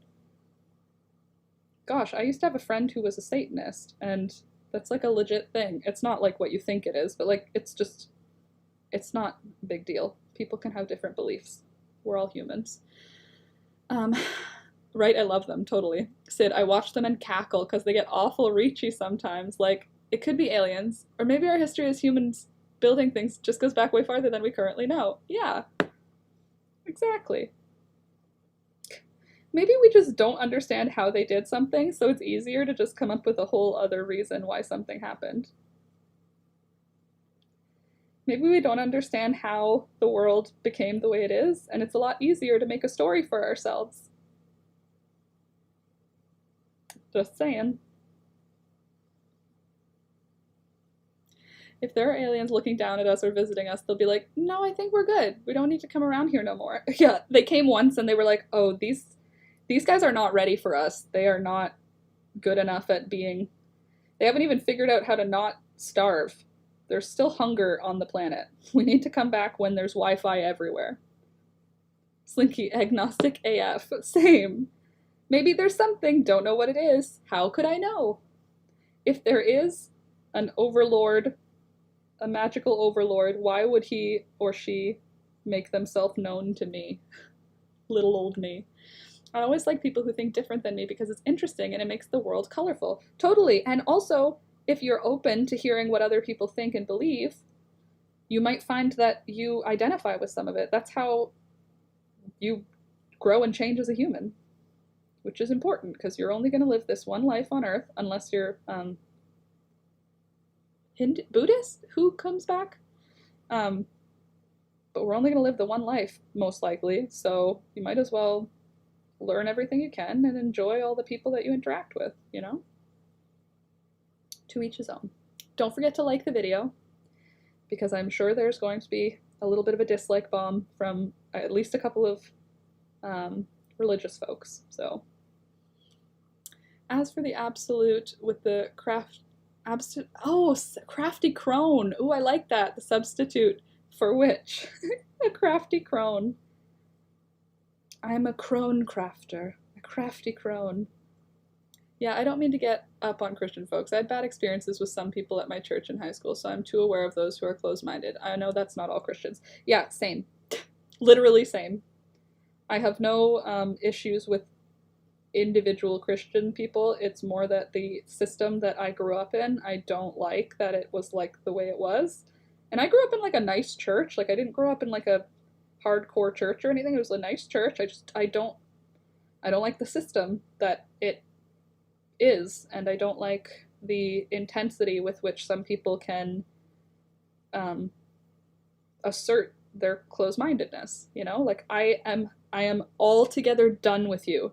Our beliefs are different. I am altogether finished with you as a person. It's like, oh, well, that's not going to make me change. You know? You'd think that it would be like, that would be a good time to ask a question or to offer a suggestion. I don't know. I just feel like it's a very, like, fire and brimstone. The way that I've experienced organized religion is it's very all or nothing. You know, a couple folks at my church were really rude about my goth phase, like really, really rude. It was very hurtful. Yeah, it's just not, and it's not gonna make you feel welcome there. It's like, if you're not exactly like this, you are not welcome. Which is not really the way that I feel a religion that is meant to be for everyone should be, you know? Let's get off the religion talk, though. There's enough people that stop by here that are going to be like, stop talking about religion. It's like when we talk about politics, people really don't like to hear that I am very left-leaning. I'm left-leaning and agnostic? Burn the witch! Literally. But also not actually. Please don't burn me. Moving on. Here's where we're at. The seam does not look invisible, so there are two specific people I think of when I go off. When I go off, it's usually just like, I think of friends that I've had that did not fit into a binary or did not fit into a picture-perfect, clear, straight white man and were treated poorly. Like, I wasn't treated poorly, but watching, I just didn't like that. I didn't like that there were gatekeepers to who's welcome to pray to a god. That seems weird. It's like, oh, are you the god? Then who are you to tell me that I can't pray that the way that I want to, you know? Anyway, if I turn it inside out, the seam is more hidden, but the outer side that I'm working on, the seam is definitely not hidden. You can definitely see it. And I don't like that. Oh, that sucks. Yeah, I don't like that.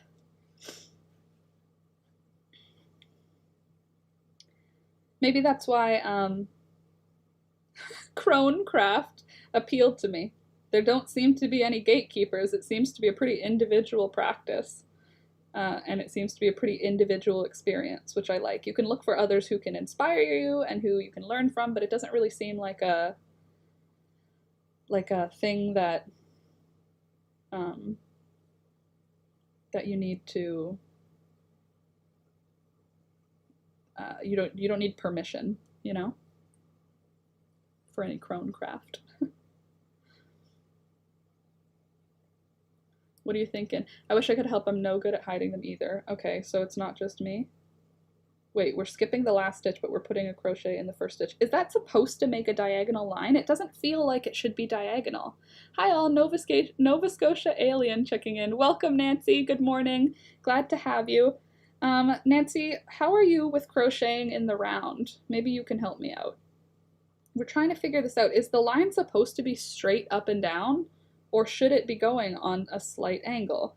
Because no matter what I do, it seems that my crochet, where I join it, wants to go on an angle up.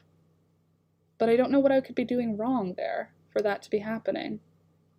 Little John's Yarn has an invisible join video. Okay, well let me quickly look at that on my phone, because I have my phone here today.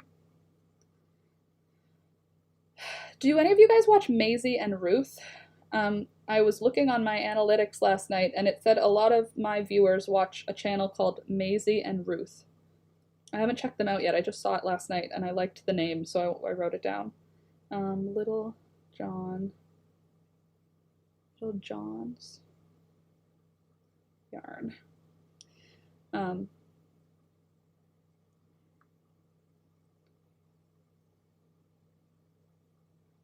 Okay, now we're gonna search invisible.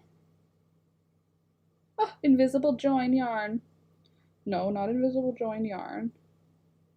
We want to search in Little John's videos, not YouTube. Okay, hold on.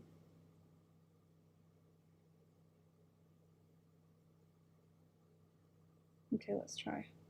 Join in the round invisible Little John. I will just check. Just hold. Seamless. Oh! Back in the New York groove. Okay. Hold on a sec.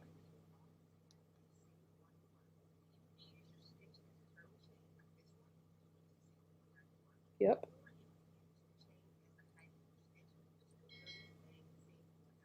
Yep. Okay. No. No. 1 second. I'm learning something. Okay. Stitch marker.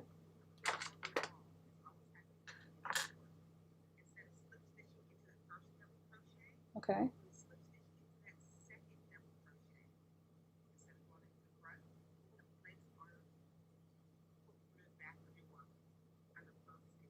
Okay. Yarn behind the work. Got it.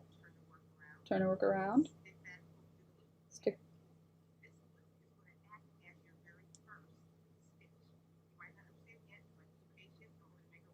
Okay. Turn around. Hold on, guys. Chain 1.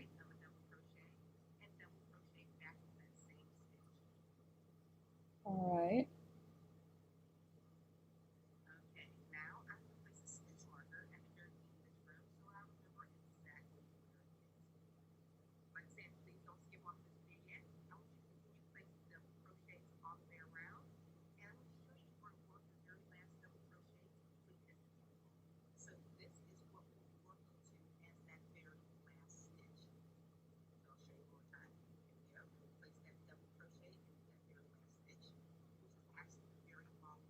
Okay. Okay, I think I got it. I just put it in Discord for others. Thank you. Hey, Alex, what are you making? I heard something about working in the round. Yes, I'm trying to work in the round, and I'm trying to hide my seam because my seam is visible and I want it to not be. But I'm not going to pull out the work that I've done because that is not the lifestyle that I live. Hi, Alex, she's making some baby pants. Yes, I'm trying to make some baby pants. I finished a pair of baby pants last night, but I don't really like them. I find that it feels incorrect. Like this is the booty part. It looks weird not on a human. I mean, like, I don't know what it looks like on a human, but anyway, it's got lots of room in the middle for a diaper. But anyway, the way the stitches look when worked flat, I love how that looks, but I can't do, I guess I could try to do the whole thing in flat. Like I could do a front and a back. But anyway, this top part is worked in the round here, and you can see the way the stitches look versus the flat stitches. It's just a different look. So I'm just trying to do the whole thing in the round, but now I'm trying to hide my beginning and end stitches. Yeah, no. Oh. Oh, did you hear that? I hope you did. Anyway, yeah, that's the plan. So we're gonna see if Little John's yarn joining joining technique is going to work for me this time. Wish me luck. I just have to make it all the way around first. I mean, if it doesn't work, I won't be like totally heartbroken, but it'd be nice if it did. I'd say bye for now, but I'm keeping you on the background as my daughter's home from school. Thanks, Laura. Bye, everyone. Bye. Have a good rest of your day. Da, da, da. I'm glad you're still hanging out in the background, though. Don't forget to like the video before you leave, though. Pretty please. Click that like button. This feels like it's going to be bigger than a 3-month-old, but what do I know? What stitch are you using? Just half double crochet. For the pants that I did last night, I did single crochet, but this yarn is thin, so I want to thicken it up. Maybe you should get a mannequin to help you with seeing it on body, preferably one without a face. I know you don't like things with faces. Well, just hold on a sec, okay? Just 1 minute. Just hold on. I'll be right back.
You see how scared he ran away from this thing? Yeah, I know, it's scary. How about this? It's Christmassy. No, it's not a person. Genuine porcelain. Hand painted. Thunder, come here. Come here. Come here. That's a good vibe. When your dog barks at a toy, that's always a good thing, right? And his whole mohawk is up.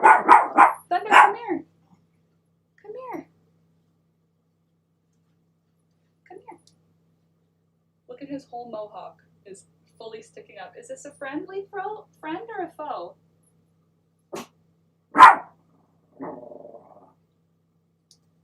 Do you like?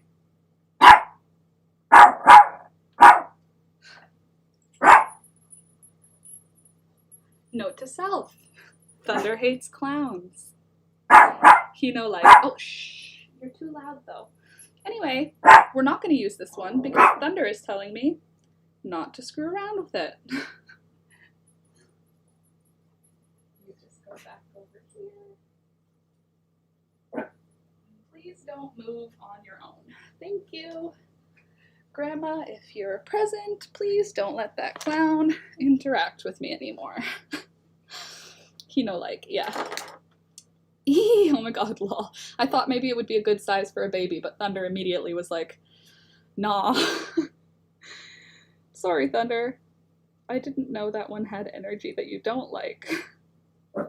Yes, I agree. Smart lady, yeah.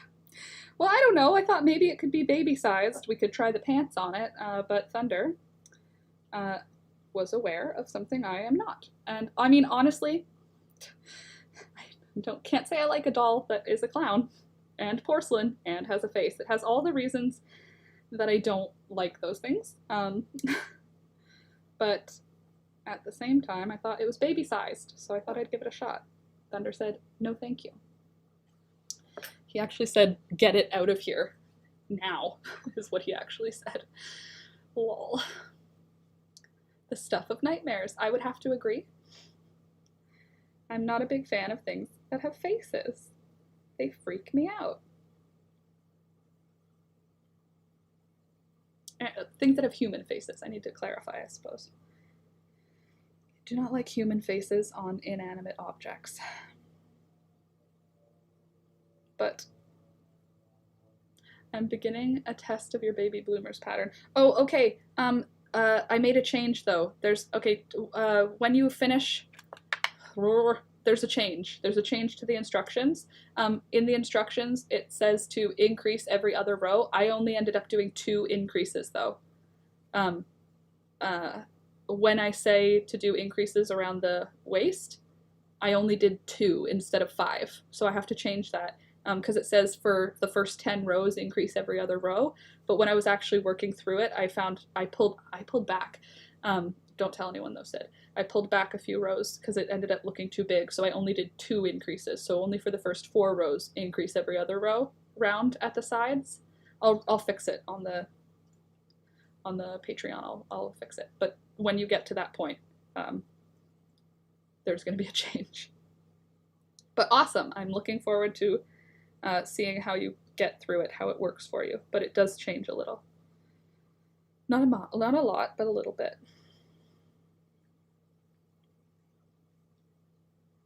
Ew, I don't like how Thunder reacted to that. He didn't react like that to the masks. Okay, so we do it into the last stitch. That's what Little John's told us. Hold on, I have to go look at that video again for where I'm putting my...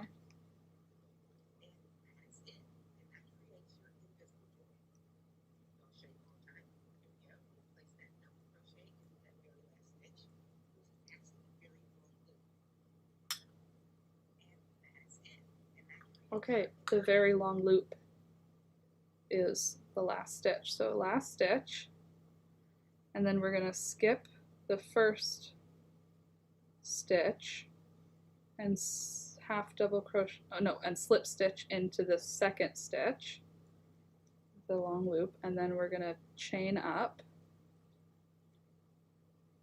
And then we're gonna half double crochet into the same stitch again. Let's see how that looks. Oh, that is pretty invisible. Well, we'll see after a couple rows how it looks. Wasn't Thunder sleeping when you got the masks out? They're still out though. They're still here. Put that thing back where it came from, or so help me, V.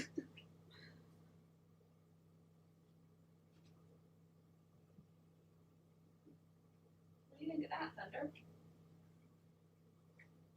What do you think of this one?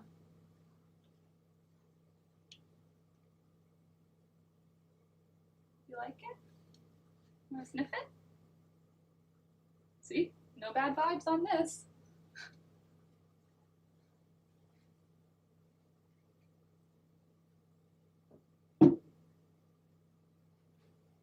Thank you for protecting me. Thank you. You're a good protector. Yeah, you are. You're such a good protector. Good boy. Huh, that's a good guard dog. Yeah, he immediately was reactive to that other thing. V, that made me laugh though. Put that thing back where it came from, or so help me. So help me. He may just legit hate clowns. There's a possibility. I think it's because it had a human body shape. That's my personal vibe. I hope it's not because there's bad vibes. Why would you put bad vibes into a clown? They're already creepy. But yes, keep it in mind. Yeah. He may just legit hate clowns. Can you imagine though? He is a good guard dog. A very good guard dog. #1 guard dog. Well, clowns are freaking scary, honestly. A full-grown adult man wearing extreme face paint and extreme colors, textures, and clothing, and talking in a weird voice. I don't like it. I don't know why that needs to happen. It's not for me. There's got to be someone who likes clowns, though, and who thinks they're funny, or they wouldn't exist, right? Like, I don't know. They're not for me. They're not my thing. Clowns are not for me. Also, hello everyone, whoever's come into the stream since, I don't know, since things were happening. Welcome. Don't forget to like the video as you come in. Please and thank you. And happy Friday, everybody. I hope you have a good Friday today. Frida, I'm not sure. Yeah, it seems a bit much to me. How long have clowns been around? Because, like, part of me wonders, the way that clown makeup is, I don't know if you ever watch In Living Color, but the clown I like was Homie the Clown. I haven't watched In Living Color. How about, why are clowns?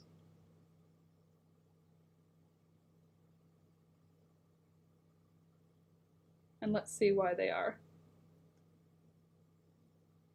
Why did clowns become a thing? The circus clown developed in the 19th century. The modern circus derives from Philip Astley's London Riding School, which opened in 1768.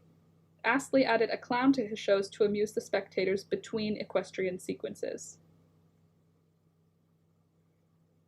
Taken from jesters, they symbolize humor, playfulness, talent, carelessness, volatility of life, and luck.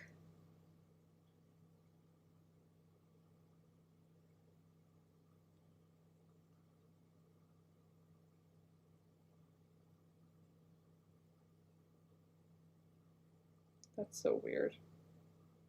Clowns are not for me. It's just not for me. Yay, Friday, my favorite weekday. I don't know what my favorite day is anymore. I think I need a couple more weeks of being here before I determine my favorite day. I had a good week though. I feel like I got a lot done. Ugh. They don't look like they feel or act. Creepy. Yeah. Hey Lebo, good morning. Yeah, I don't like clowns. Oh, thank you. All right, this is looking larger than I think it should look. Hello. Yes, please. So I took out that clown, that's sitting face down on the couch now, okay, to see if it was sized to try the pants on, and Thunder lost his absolute mind. That's why he was barking? He does not like clowns, or that clown has bad vibes. Weird. Literally, like, go, just pick it up and show it to him. Just do it. Do it. Come on, just do it. Pick it up and just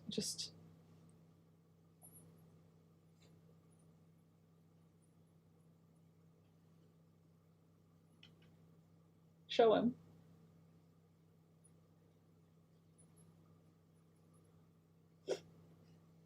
Nothing. Nothing at all? Did the vibes leave it? Hope the vibes have left it. Do you like this? Is this clown your friend now?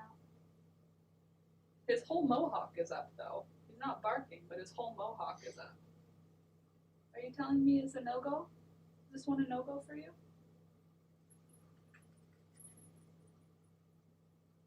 Yeah, he'd rather not.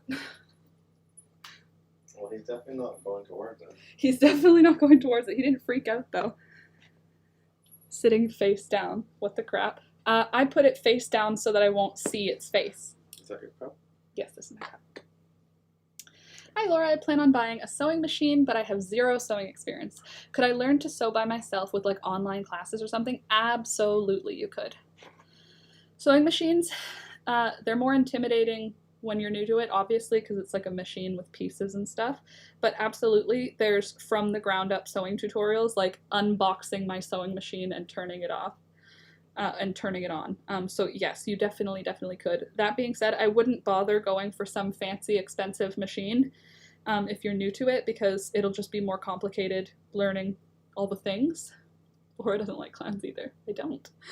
But I would say, yeah, go with a simpler machine. That would be my recommendation if you're going for your first one. Don't be going for like a fancy embroidery machine, because there's just too much going on with like learning your tension and stuff. Better to just get something simple to learn the stuff with, especially because most sewing machines, like the basic ones, will get you through most of your sewing. Okay, so the long loop is our last stitch. Good. And then we're going to skip that chain and we're going to slip stitch into the second stitch. And then we're going to chain up. Sorry, I'm figuring out how to do invisible join, and so far I haven't seen if it's invisible. Just give me a sec to check. I don't want to look at its face. Why would I put it face up, facing? Ugh, I don't want to accidentally make eye contact with a clown. Thank you, no thank you. Oh, that's actually, it's working okay. Maybe not perfectly, but...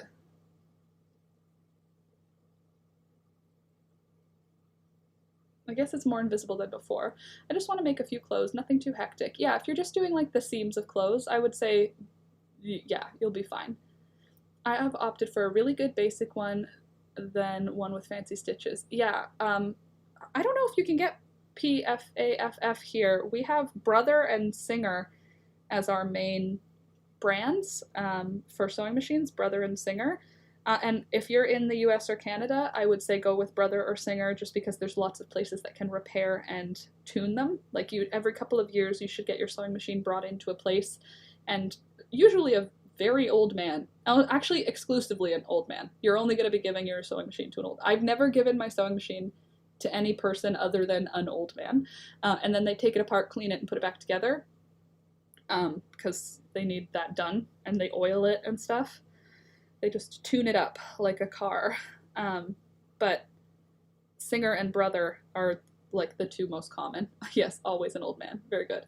I have a Brother and this machine works great. I think my current one, yeah, is a Brother. I don't know where my machine is right now. But yes, I think it's a Brother, the one that I have. The one I was looking at has just 17 stitches. We have a Brother and a Singer here. Never heard of Pfaff. Yeah, I've never heard of Pfaff either, but Brother and Singer, I would say Brother or Singer, both are fine. Most of the guys who are going to tune your machine will know what to do with a Brother or a Singer.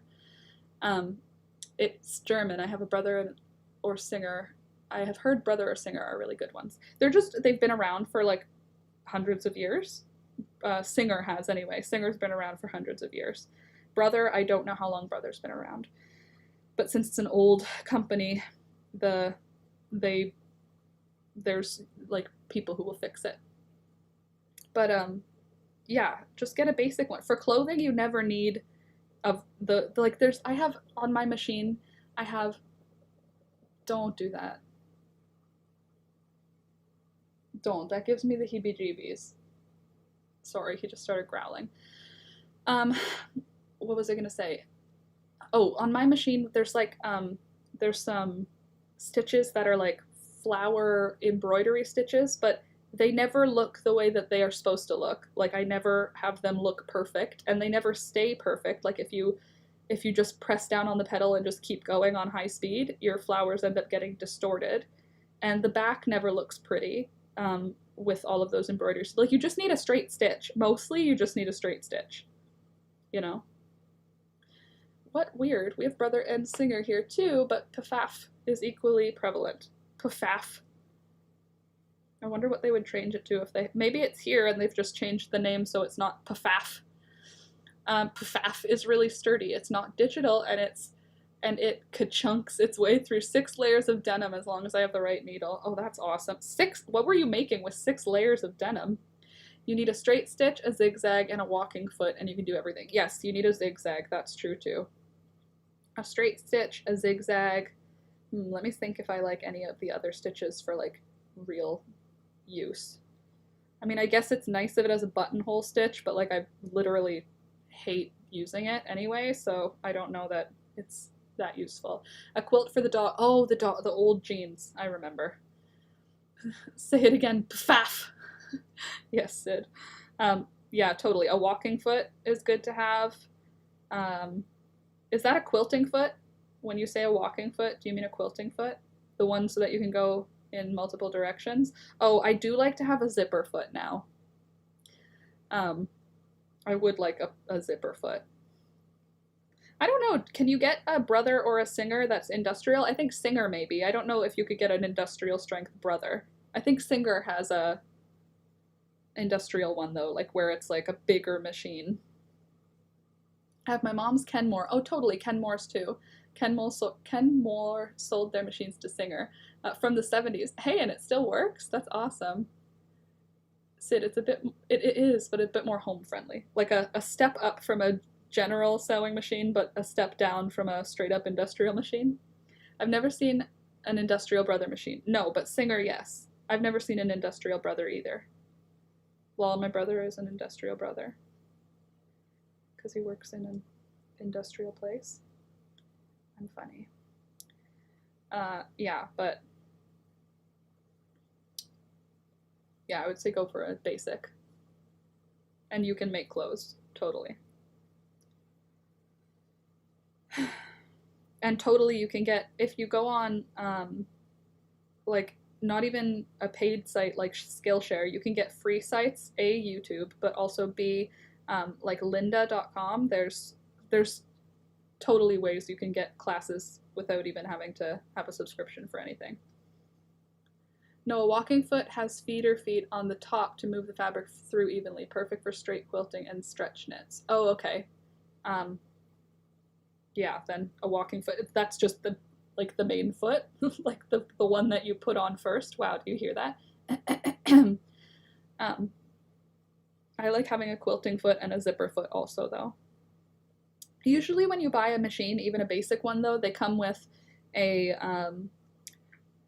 regular foot, like the sewing machine foot. They usually come with a buttonhole foot and a zipper foot also. A quilting foot you have to pay extra at a random store where that old man works. And usually they're like $5 to $7. If you want to make leggings on a normal machine, walking foot and a long zigzag stitch will get you there without a separate serger, which is lovely. I do have a serger.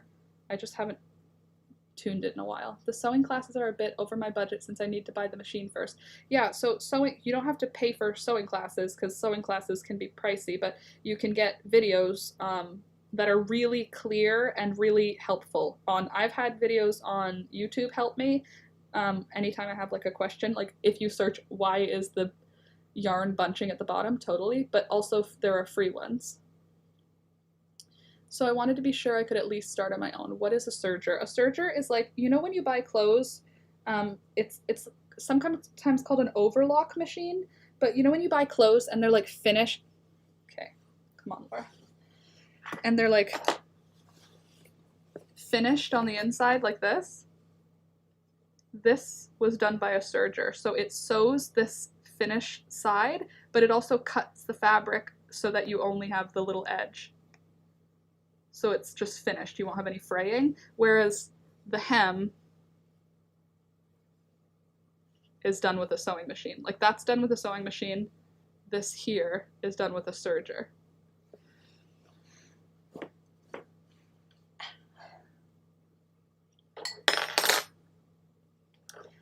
Oh my god, YouTube is such a wonderful resource. Totally. I wanted a serger until I learned how they work. I don't like the waste they generate. Yeah, and not just that, but they are so frustrating to re-thread. Oh, what's the alternative if I don't have a serger? Well, you could do French seams, which is basically you sew your things wrong sides together and then flip them around and then sew your seam. That hides the raw edge. You could also do a zigzag stitch over all of your fabric before you start sewing, over the edges of all of your fabric. What else could you do, guys? You could fell your stitches down, so you like stitch them down. If you do a serger hem, you also can't let it out. Yes, a serger is like the permanent solution. It's good for like pajama pants, something that's gonna get washed a million times and never needs to change. Then sergers are good. Or just a zigzag. You get far by just zigzagging. Yeah, totally. I got that serger for free. Someone gave it to me when I worked somewhere. Thank you, honey. Oh. Appreciate it. There are overlock stitches. Yes, there are, but they stress me out and I don't play with them. Those are on the machine, but they're not ever used by me. Okay, how big is this supposed to be until we get from the top of the waist until the crotch? That's the next question. I feel like I thought it was 5 inches, but that doesn't seem long enough. Be sure to backstitch. Indeed, zigzag won't come undone. Well, there's part when you're learning how to use the machine, you'll learn about doing back stitches, so you can stitch backwards on the machine. Like you'll go forward a few stitches, and then there's a button to go backwards, and then you do backwards a few stitches, and then you go forward, and that like holds your seams in place. French seams, felled seams, zigzag the edge of the fabric before seaming, case the seams with bias tape. True. Okay, I got a lot to learn. This info is helpful so far. Well, when you do get a machine, you can come here and ask us all the questions, because there's a lot of people who sew in here for sure. Now I can eat a piece of chocolate and have some tea, because my tea is hot again. My true love. There are also 3 zigzag stitches for extra security. Yes, lots of different options. Sometimes I like using, there's a stitch on mine that's like 3 parallel straight stitches, so you get like 3 lines, and I like that one too. The bottom line is you can definitely learn on your own, absolutely. Tanya, I got my sewing machine and never used it, so what should I do as my first project to learn? To make you feel hella successful, pajama pants or pajama shorts. Those would be my, like, if you want to make something that you get to use and feel like awesome about, I would say pajama pants are an awesome first project, or pajama shorts if you don't have as much fabric. And also another easy one is a tote bag, just like a reusable, reversible tote bag with a strap. It's a very good feeling to finish that one. PJ pants are super easy and cozy when done. See? Sid and I on the same page. Yeah, Sid, I probably won't want to finish the seams because I won't know how to anyway. Yeah, you definitely don't have to. It's not a mandatory thing. It's just once you start getting more competent in it, it gets like more fun. So then you want to do extra things that are just more work and take more time, like finishing seams. But I would say for the first 10 years of my sewing practice, I didn't finish any seams. I didn't at all. I just didn't bother. I would trim them down, but I wouldn't do anything to finish them. So it's not mandatory at all.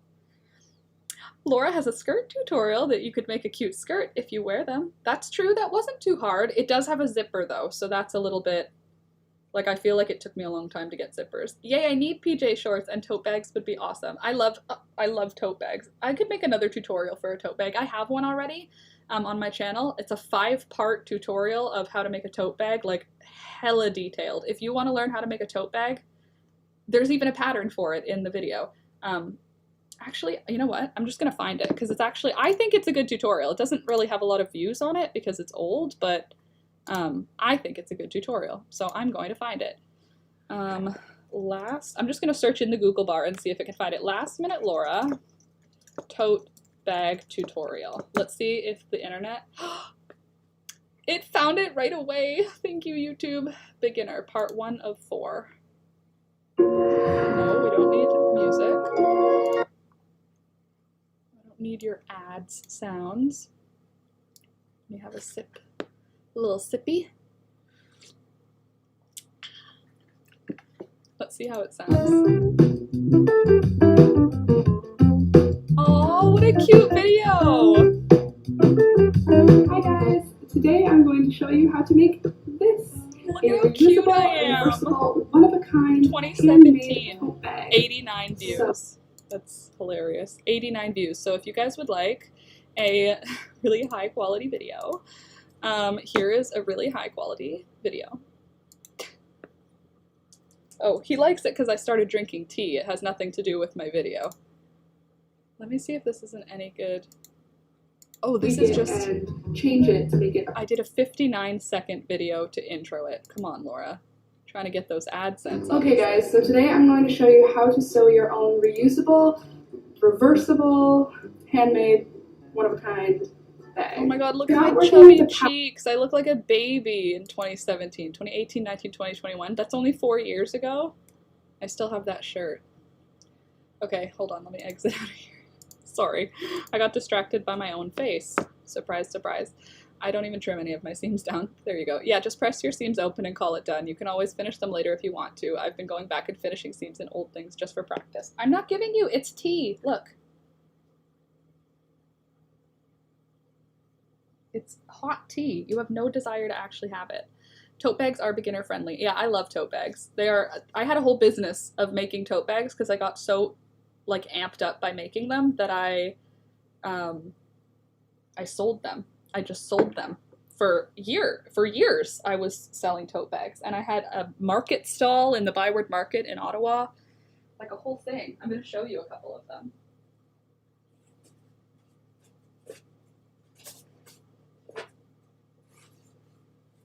LOL, the tote bag that the tutorial that I linked, I still have the tote bag.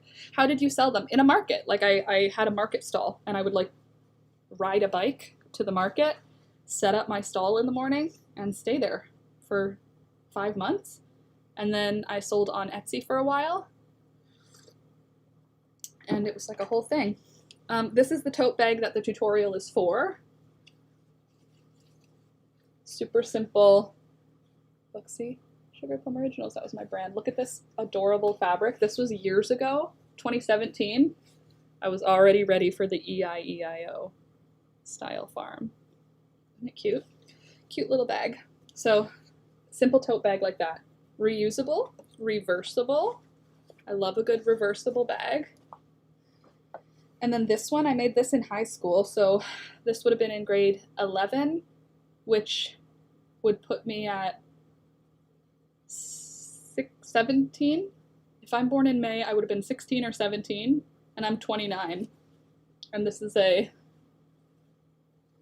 Jack Skellington on one side, black and white.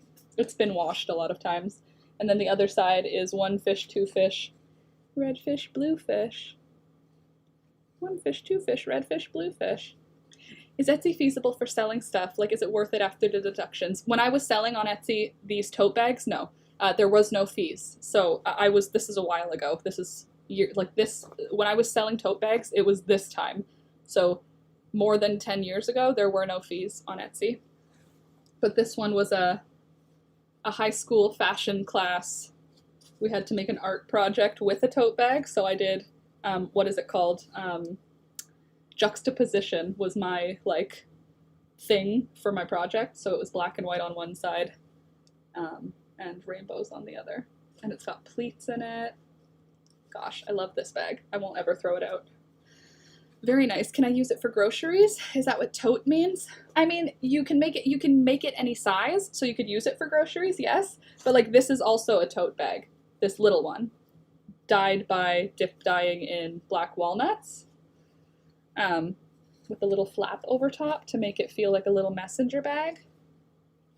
I don't know what makes it called a tote. I just call them all tote bags. And then another cute little one made with couch fabric. And then another one from, this is also from high school time. I've had this since I was in high school. Can you believe that? Just catch me. And then on the back it says, please don't catch me. It was from that, it was a Demi Lovato song. Before I fall too fast, kiss me quick. Do you remember that song? Or make it last. I was very edgy, obviously. Etsy has changed a lot of stuff since they went public. Yeah, when I started on Etsy, it was free and it was very like low-key. Etsy has changed. It's so huge now, so it's so easy to get lost. Yeah, it's a lot bigger, so I don't think it would be as feasible for selling things. I feel like Etsy's great for selling patterns. I sell patterns on Etsy. Not a lot, but like every month I sell a few tote bag patterns, a few baby booty patterns, and a few hat patterns usually go each month. Tote is just a basic squarish shape. Okay, there you go. I love fun quilting fabrics. Me too. Cool, Laura. I could never. I'm too afraid of people to have my own slot in a market. Well, I was in university and I applied to this business grant from the Ontario government, and you had to submit a business plan, and I submitted a business plan for these tote bags, and then they gave me something ridiculous, like $1,000 to start a business. And when I was in university, $1,000 was like a lot of money, you know? That's why I'm trying to sell on Marketplace. Probably better, plus more local. I feel like on Marketplace you can get people in your area better. Etsy's not very non-American continent friendly. I get that too. Lebo, I buy my crochet patterns on Etsy only because that's the only site that converts to rands for me. Oh. It's the only site that converts? That's weird. Ravelry doesn't? Anyway, what was I saying? Yeah, so I got this grant when I was in university to start a business, so I used the $1,000 to pay for my market stall and to register my business and to get some labels printed, that sort of stuff. And then I worked at that market stall. And I mean, I don't like people, but I can be very social, as you guys may be able to tell. I have the ability to chat for a long time, which is good. But the Ottawa Byward Market is like a handmade market in Ottawa. It's like a big tourist spot. Like when you go to Ottawa, if you go in the winter, you go to Winterlude, you go to the Rideau Canal, and you go to the Byward Market, and you go to Parliament. Those are the only things to do in Ottawa. Thunder, what are you looking for? Don't freak me out. Just go lie down. Stop looking for whoever's there. Just don't make it sketchy. I bought Ravelry from a UK designer and it charged me in pounds. Oh, that's weird.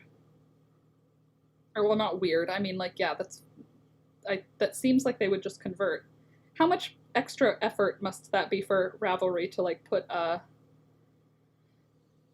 currency converter, you know? Tanya, I sell through Squarespace and Instagram. Through Squarespace? What do you mean through like on your website, you mean? Go lie down. Go lie down. I'm not interested, sir. I always get charged in all kinds of currencies. That's one thing I don't like. Whenever I go on AliExpress, it always charges me in US. So I'm like, oh, 10 cents. Amazing. And then I'm like, how is it $4? Because the Canadian dollar is like worthless. Not literally, but you know what I mean. It's converted through PayPal. Rude. My nose is so itchy. I think I might be getting a cold sore inside my nose right now. It hurts. I have my own Squarespace page, yes. Okay, so like your website. direct sales from your website. The only problem with direct sales from the website is it's kind of like you have to spread through word of mouth and through like your own advertising, as opposed to Etsy. It's like you're in a search, in a main search thing, you know what I mean? Like on your own website, people have to actively go to your website to buy your stuff. On Etsy, people can just be on Etsy and happen to buy your stuff. At least that's what my brain says. Okay, so we want to put a stitch in that last stitch, even though it doesn't look right. Then we skip the first and we slip stitch into the second. Then we chain up. Yes, and I'm not good at that. Right, Frida? Same. Yeah, Sid, frustrating. The seasons are changing, and I went through a stressful transition though, so it's not surprising that I'm getting a cold sore, it's just annoying. But Etsy is too large, you disappear now. Yeah, exactly. And also they take money, which, I mean, yes, I remember when they didn't, so I'm like, just don't though. What if instead you just don't? Okay, so let me show you the seam, the before way and the new way. Both are making an angle, they're just doing opposite angles. So here's the old way, where we just slip stitched into the chain 2, and here's the seam from the new way, where we're slip stitching into the second stitch. Less visible, definitely less visible. Not invisible, but less visible. You can see where the change happens right here. So this first bit, and this is the Little John's way up here. Not bad, not bad.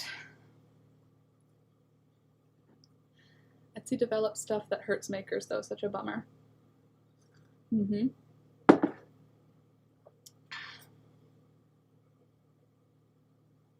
Also, Etsy is now, you can like resell. I don't like that. How you can pick vintage or handmade, and then when you go to vintage, people use the word vintage to describe something that isn't vintage when they're describing like an AliExpress pendant that they purchased 300 of from China for $1, and then they're selling them for $12 each, calling it vintage. To push it to the back or inside. She turns it backwards, then does the slip stitch. Oh, right, she does. So mine is probably more visible than hers because of that. Yeah, I definitely didn't do that, so Candace, I'm vintage. Yeah, but you're like true vintage, like a real vintage, as opposed to what's on Etsy labeled as vintage, you know? You're right, she flips it around. I didn't do that.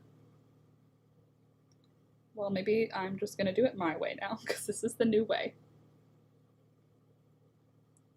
To make it mostly, how about it's a mostly invisible stitch? Is that all right? The baby won't notice. Yeah, every place has a huge reseller issue. Yeah, I don't like resellers. Like, it's just like, not vintage. Don't call it vintage. Don't call it handmade because it's made of wood, unless you made it. I don't like that. Yikes.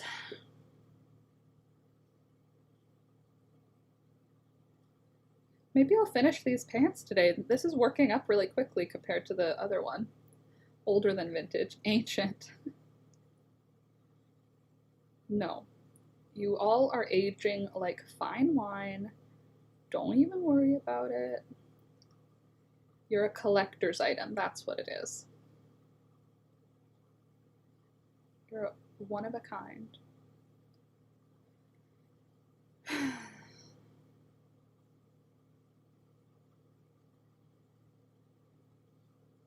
I'm really positive about this virtual Instagram market I'm in. I have like 40 new followers in 2 weeks. That's awesome. 40 real followers. That's amazing. I get like one new follower every like 3 days. My Instagram is not poppin', let me tell you. I feel fine with that. Like, I'm not actively trying to make it poppin', but like, I'm not discoverable, I don't think. But that's awesome. That's a lot of real people. Like 40 real people is a lot of people. I missed when you started your crochet pants. What size are you making for? Is there a tutorial? No tutorial yet because I'm inventing it right now. That's what I'm trying to do as we are hanging out, is inventing the pattern. But the tutorial will come out after I finish and get the pattern properly working. But what size am I making for? I think like 3 months. This seems huge, but I don't know yet. That seems big for a 3-month-old pair of pants. Like this one was for 0 to 3 months, and that came out right. And this is the same number of stitches, but it's coming out bigger, so I don't know yet. I was very stuck, and now it's moving. That's awesome, Frida. I'm happy for you. It's great. I hope that it keeps moving in the upward direction. I've had 1738 for like a really long time, and it goes to 1740 or 1736 or 1739, but most of the time the number of subscribers I have is 1738, and every time I see it I go 1738 because there's a song that goes. Babies have big butts. I know, they're little diaper bombs. So I'm hoping that that's why this is the way it is. Okay, so she turns around her work, takes her hook out, puts her hook in the next loop, and then keeps going. Lol, babies have big butts. Oh my god, I fell asleep. Well, what are you doing? It's Friday. It's not sleep day. It's party day. Hello. God, I would love a midday nap. No, I wouldn't. I work during the day. I stream in the morning, take the dog for a walk, and then I edit in the afternoon. I can nap when I'm dead. Obviously, I'm joking. What's everybody else going to do today? Any plans? Anybody got any new projects on the go or anything? It's rainy, it's a nap day. That's true. Rainy days are nap days. Thank you. I had 1884 forever. Now I'm at 1938. That's awesome. Now you're getting into like the recent past with the number of years, if you look at it as years. Nap. Well, I've already fallen asleep. Thunder in the cloud woke me. Oh, sorry. Will there be a top for the pants? Hadn't thought of it yet. Maybe. I was thinking they were going to be overalls originally, so do you think there should be a top for them? Like at this point, it's just a little baby skirt, but it's going to turn into pants. And how should a baby top look? What do you want? If I'm crocheting a baby top, what do you want for it? Going to work. Okay, bye, Sid. Have a good rest of your day. Don't work. Oh, what your plans are for today. I got it. You're not going to work right this second. Okay, going to work. Good. Nap. Good. Will there be a top? Have a safe trip to work, Sid? Yes, indeed. Thunder and the Clown woke me. Sorry that was how you woke up. Hi again. It's takeaway food night, Netflix and knit. That sounds lovely. What are you going to get for takeaway? I wonder what I'm going to do today for dinner. I know for lunch today I'm going to do ham and cheese quesadillas on garlic naan bread. I've already decided because Alex got cheese last night and I want it. I'm stubbornly resisting a clean, curated Insta page. I insist on showing my real life. I think that that's the right way to do it. I don't like the curated Instagram. It just doesn't feel real. Like I like it. I like pretty pictures, but I don't really like it when it's like completely curated. It feels like a brand. I know that's if you're doing a brand, but I mean, you know what I mean? Do you know what I mean? I know what I mean. That's what's important. Laundry maybe today. Yeah, I'm not headed yet. Well, I hope that you managed to get laundry done today. I hope to get 1 load of laundry done today. That's my plan too. 1 load of laundry, but that won't be till the evening. But still, I don't either, especially those that merge several pictures into one. Oh god, totally. When there's like 9 photos that make up 1 picture in the grid. No, thank you. I prefer seeing the real life stuff more.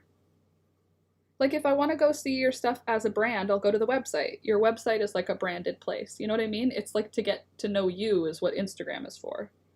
Whereas like if I want to look at your brand as a clean, clear brand, I'll go to your website where your portfolio is, where you are advertising yourself, as opposed to Instagram where it's kind of like it's for getting to know you, the behind the scenes. Look at this. Look at this yarn tail.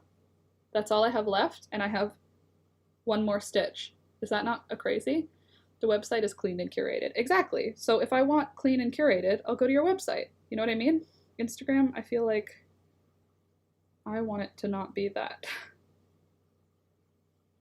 I want it to be real. It lets folks know if they buy from you, they're supporting a real person. Exactly. Okay, so then we're going to skip that first long loop. We go in the second stitch. I need to switch colors now. What are we going to go through next? We're almost at the crotch. What are we going to go through next? I won Yarn Chicken, at least for a round. I mean, I didn't win because I have to keep going, but what should we go for next? Pink or magenta? Pink or magenta? I feel like maybe magenta, and then we make pink the ankle colors. What do you guys think of that? I need your feedback. Magenta, thank you, Frida. Sid, yes.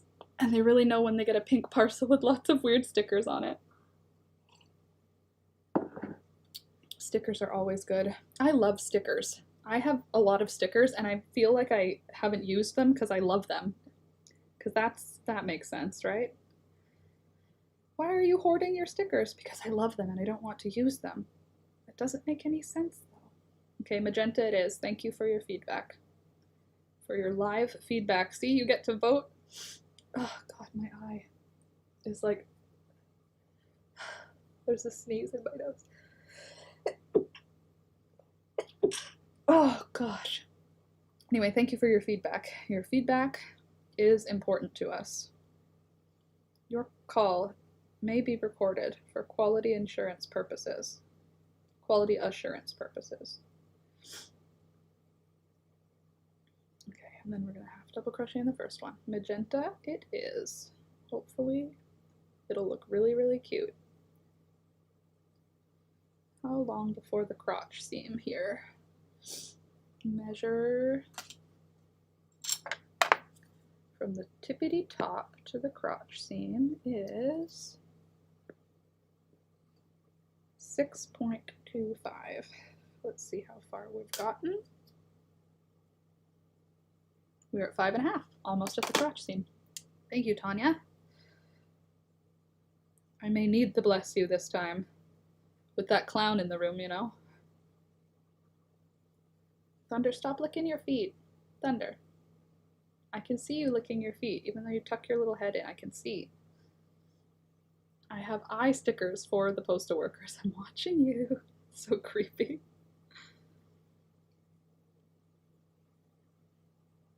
Thunder.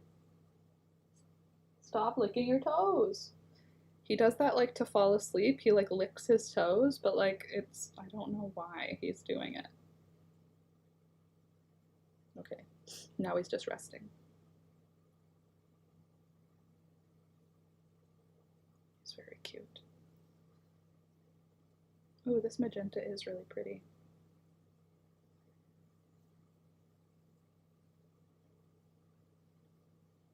A lot of people are influencers now, so Instagram is for money making. Money, money. At least he's not licking his crotch today. Yes, right, freaky clown. Yeah. Yeah, I need your bless yous because of that freaky clown. But yeah, totally. Instagram is now a place to redirect for income purposes. I'm not an effective Instagrammer. I mean, I'm not doing bad on YouTube right now, though. Let's see where we're at. On YouTube, we have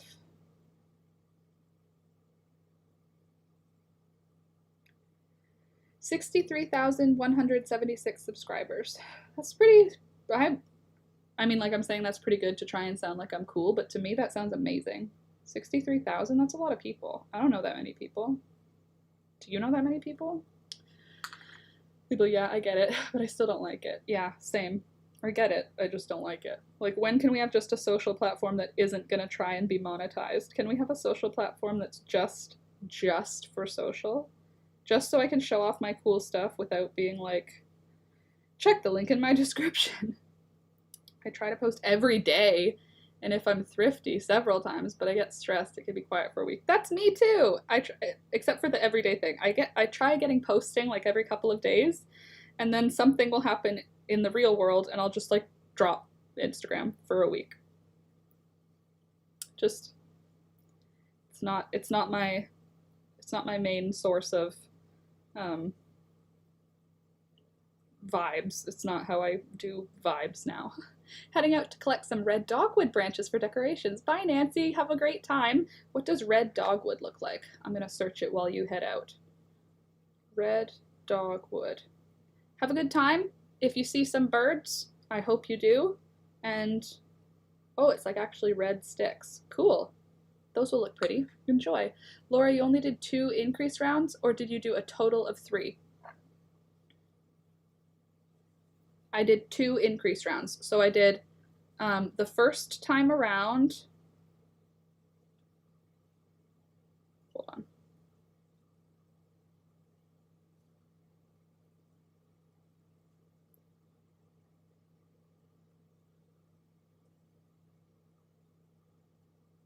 Okay, so the first time around when you're just connecting the 2 legs, I did no increases. The second time around, I did an increase on both sides. Third time around, no increase. Fourth time around, increase, and that was it for that. Look how cute these little pants are. I guess crocheted pants could be comfy. That feels like sweatpantsy, like sweatpants weight. If I did a full adult size, that could be cool. Yeah. I hope that made sense, by the way, Sid. My explanation. Oh, I'm pumped for these to be little pants now. I'm gonna have a whole bunch of small pairs of pants is what's gonna happen. By the time the tutorial is filmed, I'm gonna have a bunch of pairs of pants. Lebo, I need some crochet sizing help. Don't know if you guys can actually help. I'm still not so great at adjusting sizes for me. Okay, so what do you need? Ask a more pointed question and we will do our best to answer it. Adjusting sizes from a pattern, or adjusting sizes like you made it and then it was too big and you don't know how to make it smaller? What do you mean? Oh, Baxter came back to snuggle my legs. Yay, hi Baxter. You little cutie patootie.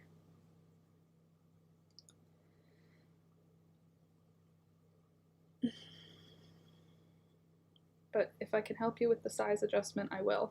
I just don't know what exactly you're needing help with yet. Okay, we get to the last stitch, we do a half double, we turn the work around. Oh, I smell cigarettes.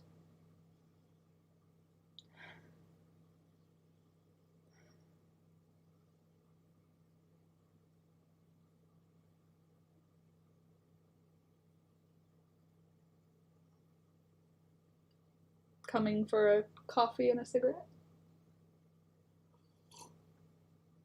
You are welcome to be around me, as long as you're in a good mood, wherever you're at.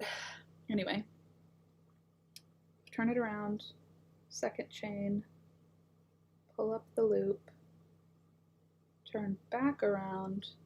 Oh, I mean at the bottom of the right leg after the cuff. Oh, at the bottom of the right leg after the cuff, I did the increases the way the pattern says. The legs are fine. It's only once you get to the hips, that's where the increase changes. The legs the pattern is the same. I did follow the pattern I wrote down for the legs. Spooky ghosties, right? The pattern says to make 4 identical V-shaped pieces. It's like a wrap top. So increase on the side that will create the V-neck part. Increase on the side that will create the V-neck part. A V-neck. All right. So you get to the middle and then you would put like 2 or 3 stitches into the middle stitch in order to turn it to make the V. Is that how that goes? Does that make sense? What I just, the words I used? Okay, let's see if this is a more invisible stitch. Yeah, I need more info. I know it's hard to explain what you're looking at when you're trying to adjust things, I know that, but if you use as many words as possible to explain what you're doing, we'll be able to figure out what you mean. Sometimes it's hard because the way that you word it might not be the way that I see crochet, you know what I mean? So we have to kind of like tease out what you mean, or what I think you mean anyway. A wrap top that is 4 identical V-shaped pieces. Okay, so let me, using your description, I'm gonna try and understand what this outfit is. So if we've got V, there, the shape of the actual piece of fabric is a V. Like this is, you're making 4 of that shape. Is that what is happening? So you're doing like half a granny square? How would you need 4 of them for a top though? But it's a wrap top. Okay, a wrap top goes in front of you like that. And then I can only see you needing 3 pieces for a wrap top. The pattern says measure the bust and divide by 4 for each panel. My bust is 117, but dividing it makes the front too small to cover my... Okay, it's a V-neck top. Okay, hold on, let me think here. If it's a V-neck top and they want you to make 4 of them, how would you be putting it together? You want 4 pieces. Do you have the pattern? Hi, I hope the stream goes well. I can't stay too long. Hey Rue, welcome. The stream, so far so good. If you leave a like, it would make me a little happier. But Lebo, do you know the pattern you're using? Because if I can take a look at it, that might help me also, because I can't picture what the top is supposed to look like. So I can't picture how you're supposed to do it. Okay, if it says divide it by 4 for your bust, and your bust is 117, then, and 1/4 of 117 isn't big enough, then I would say it doesn't cover your, oh, it's too wide of a V, so your bust is out? Is that the problem? It's not, so hold on, the problem is dividing it makes the front too small to cover my bust. The side by the armpit is straight, good. The side by my chest does a V. Okay, so, and you're supposed to make 4 pieces. So does it have a seam down the bottom, down the front, and down the back, and down the sides if there's 4 pieces? So are you doing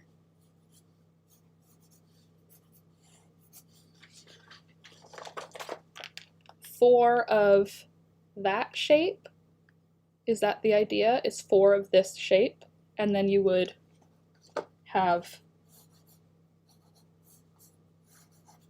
like 2 of them coming together like that in the front and the back? Is that the concept of it? Because in that case, what I would say is you want to make it significantly bigger. It sounds like she's making a V in the back as well. What is the name of the pattern you're using? Hold on. So if that's the case and you're making 4 pieces, first of all, that's so much more difficult than just making it 2 pieces that have a V-neck on the top. I see what you're saying though. What you're saying, I think, if I'm understanding, is that you've got a piece that goes from there to here, and then the seams in the front and back overlap a little bit. And then you've got your like V, and this V is too busty. Is that the problem? Like the V-neck is doing too much. There's too much of a V. So what you're wanting is to bring it in a little more. Is that the idea? So that you have more coverage on your V? In that case, when you get to the point in the rectangle, because you're starting with a rectangle, right? At the bottom, before you get into the reduction, there's two sections of your pattern, I'm guessing, like one where you work up a rectangle and then the second where you start reducing. What I would say is if you're reducing and the bust isn't getting enough coverage, then reduce less often. So instead of, let's say, it might say crochet 2 together and then crochet across, chain up, crochet to the last stitch, chain up, crochet 2 together, crochet across, like to keep one edge straight and have one end going on an angle. What I would say is do the crochet 2 together every other row. That'll give you like a more angle like this as opposed to an angle like this. Like you don't want your bust. The other thing that you could do to bring it up is if the rectangle says to start your reductions here, you could make your rectangle go up another 10 rows and then start your reductions. The only thing that you'll need to consider is your armpit. So here's what I'm going to say. My recommendation for you for an easy fix would be increase your number of stitches at your beginning. I found a fantastic affirmation ring in my Insta flow pic in Discord. Oh cool, an affirmation ring. Don't know what that is. Aww, with the confidence of a white heterosexual male. That's funny. That's cute. Yes, more coverage. The seams in the front overlap a little bit. Okay, so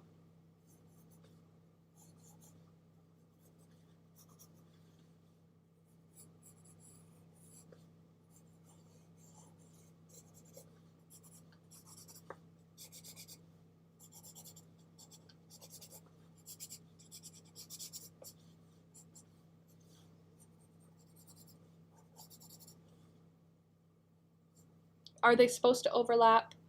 Are they supposed to overlap and do something, or is it like a cardigan? Is it like a shirt that you're going to overlap and sew it together, or is it their buttons or a tie or something? How is it held together in the front? So the side seams are straight. Fine, that's fine. And then if we want it to do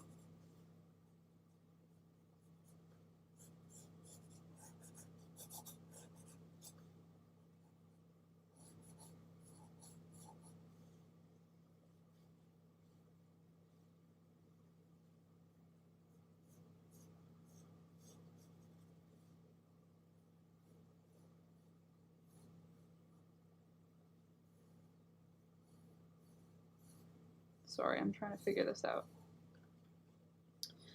For those of you that are stopping in and being like, why is she not actively engaging with us? Because I'm busy, okay? I'm busy. Okay, so the original, I'm guessing, based on the way that you're talking about it,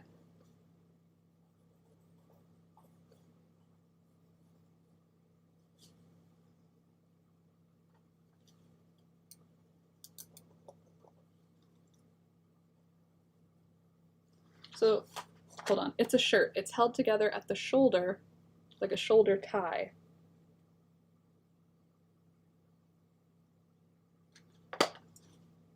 Like just a tie? Okay. Okay, that gives us more room also, because then you can bring it up and then just angle it sharper. Okay. Okay, so you're starting with a rectangle, I'm guessing. We haven't confirmed that yet. You're starting for the bottom portion, like from here to here, all the way up to where the V will begin, will be at one rectangle. And then you want to angle up, or, but there's a straight side down for the side seam, and then it ties up at the top. Does it, when you get to the armpit, is there any transitions? Is there anything that reduces it to the top to make it tie up? Or is the side seam straight all the way up to the top of the shoulder? Another question. I think that it's fixable is what I'm saying. Sorry about all these questions. I know it's hard to answer them and to like get through this question period. I know it's like, I hope it's not stressing you out or anything. There's a shoulder tie at the top. It wraps, it makes a V where they overlap a little bit.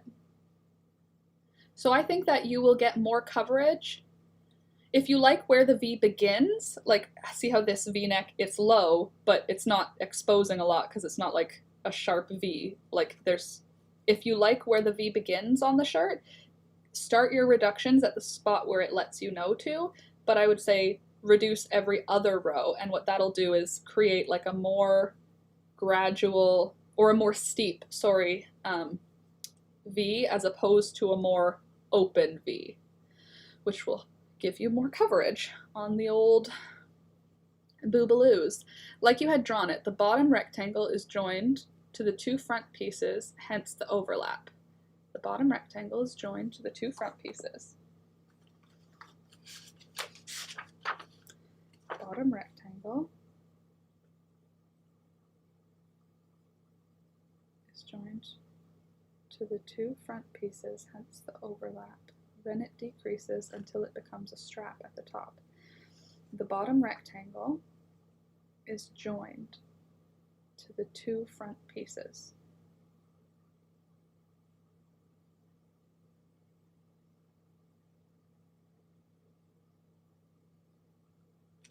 Hold on.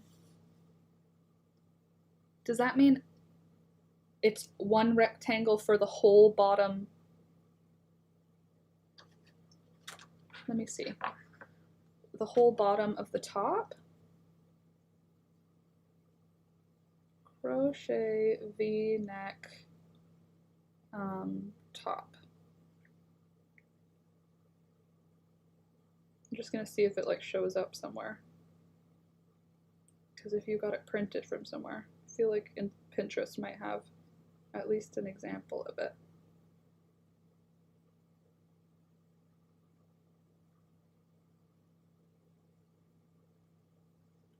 And you said it's 4 pieces. 4 piece. Let's see if the internet knows what's up. No, it does not. Why would it? Why would Pinterest be here to help me today?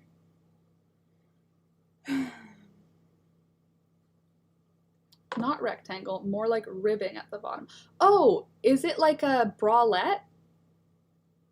Do you make that thing as a rectangle first?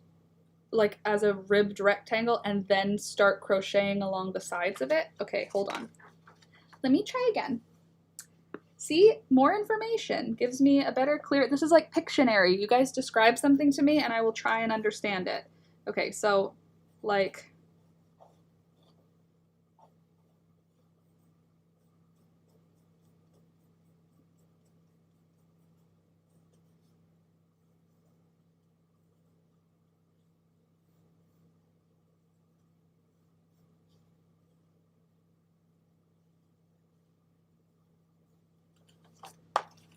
more like that?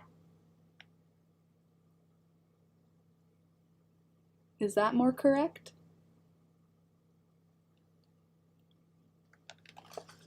Like a bralette crop top, tank top type thing? Words are hard. Like, did you make the ribbing first is what I need to know. I don't need to know. It's what I want to know.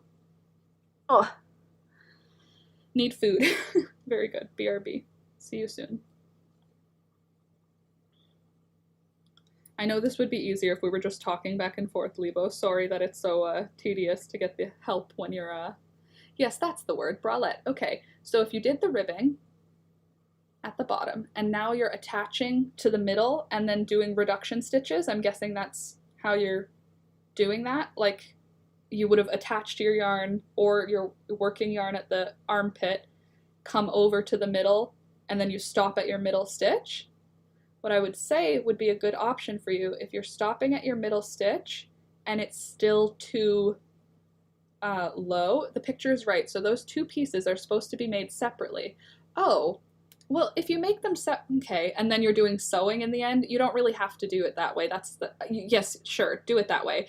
It just makes it a little more difficult for you because you have sewing to do in the end of your construction, where you could just work into that rib and work up on both sides, like make one side and then reattach your yarn here and then keep going. It doesn't really matter though. If you're making those two shapes to go on, what you can do is make yours a little longer. So if they say start with like a chain of, let me think, what, like 30, I'm guessing? A chain of like 30 or 35, maybe start with a chain of like 40. That will mean that your piece will cross over a little bit more, one second, a little bit more securely. I have a cardigan, so I have shapes like that, but I can make it as one piece instead of 4 individual pieces. Yes, you definitely can. Where is my work in progress box? Hello, friends.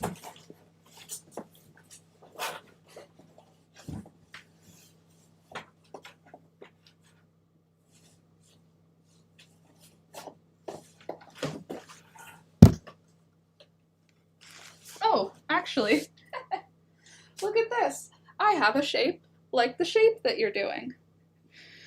Okay, because I had changed my mind from a cardigan to a sweater pattern. So you've got your rib at the bottom.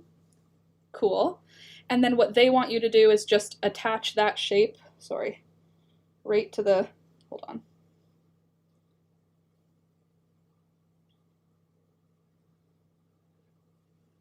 They want you to eventually sew the shape right onto the rib, like that, and you've got all this boob going on.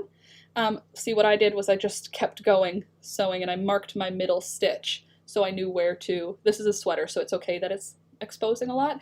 But if you're making this shape separately, just make the shape longer. And that way, when you finish and you're sewing them on, if you're not going to do it all as one piece and you're sewing it together, then you will be able to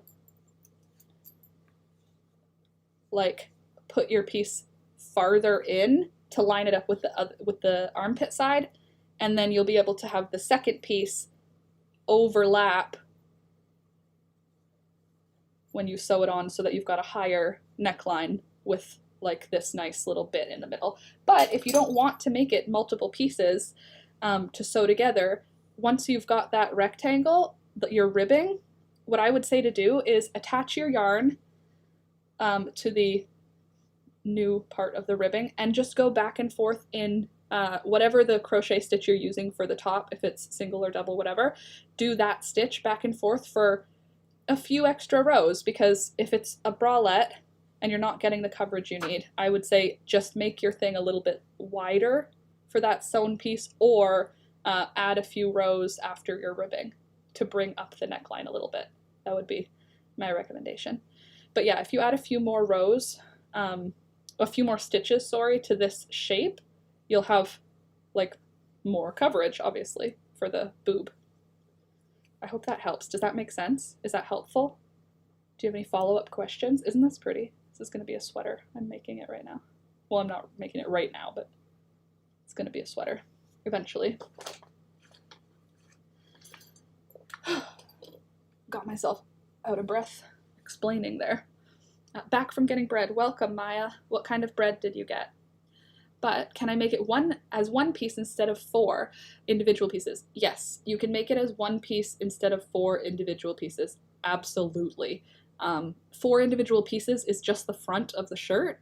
Totally, you can make it in one piece instead. As you can see, this is it as one piece. You made the ribbing, you attach your yarn, unless your ribbing was front post, back post. If it's ribbing like this, I had to reattach my yarn, do back and forth, and then at the point where you're happy for your V to begin, put a stitch marker, and then only crochet up to that stitch. And if you do it like me, which I think is a great way, you just don't chain one, you just turn around, and then you crochet into the second stitch, and that will give you an angle. Black bean and rice bread. Cool. It's gluten-free, but super yummy, especially as croutons. Cool. Okay, I got it. I will make it as one piece. Awesome. Yay! See? The stream is useful. You can come here with your questions, and either I will answer them incorrectly, or it will be helpful. One of the two. Who's to say? Jeez Louise. Black bean and rice bread. What are you eating it as?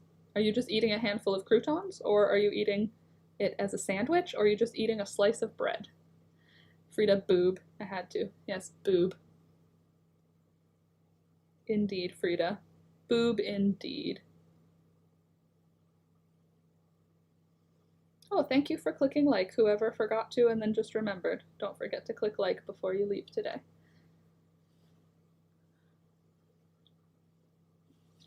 Cool. Oh, somebody, thanks guys.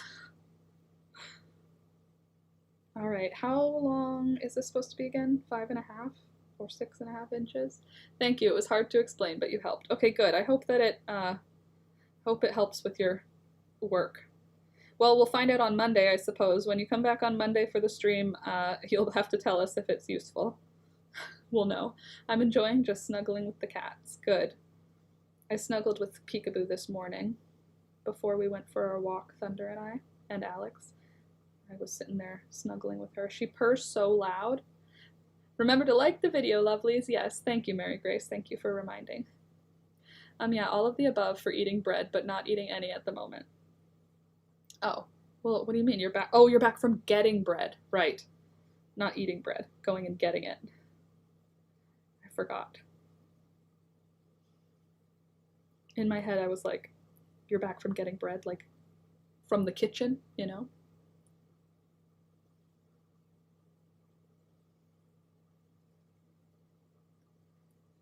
Oh, dear.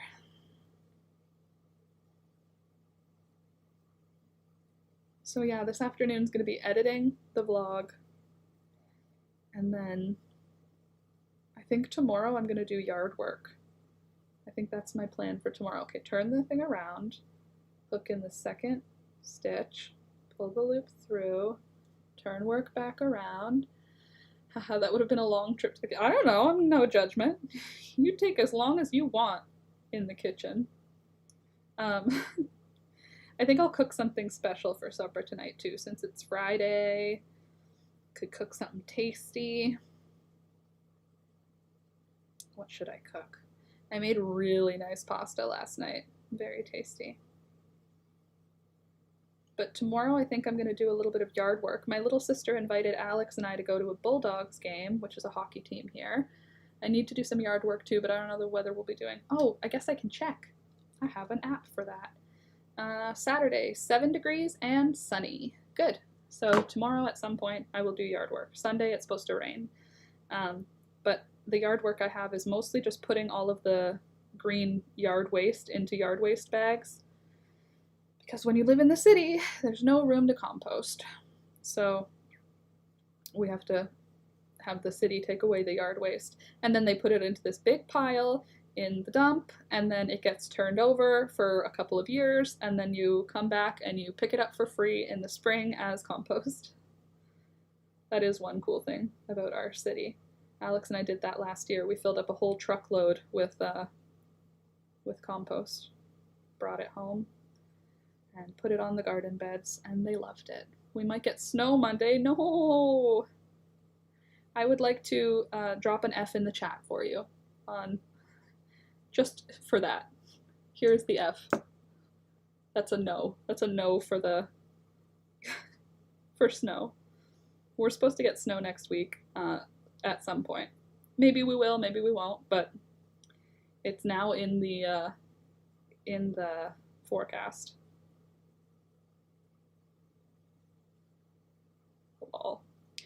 Anybody else getting snow? Not in South Africa, I'm guessing. Because isn't it summer now? Because it's the opposite of here. Thank you. I'm not ready. I'm not ready either.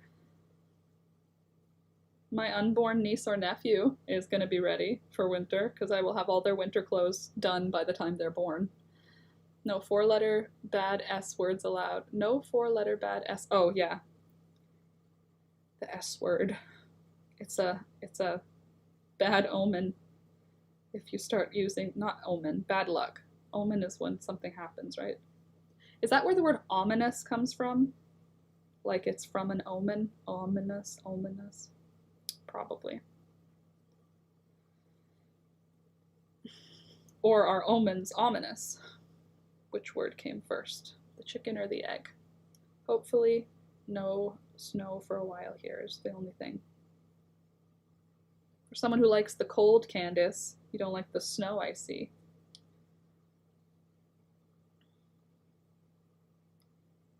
Okay, let me check after a few stitches how this invisible stitch, invisible join is looking.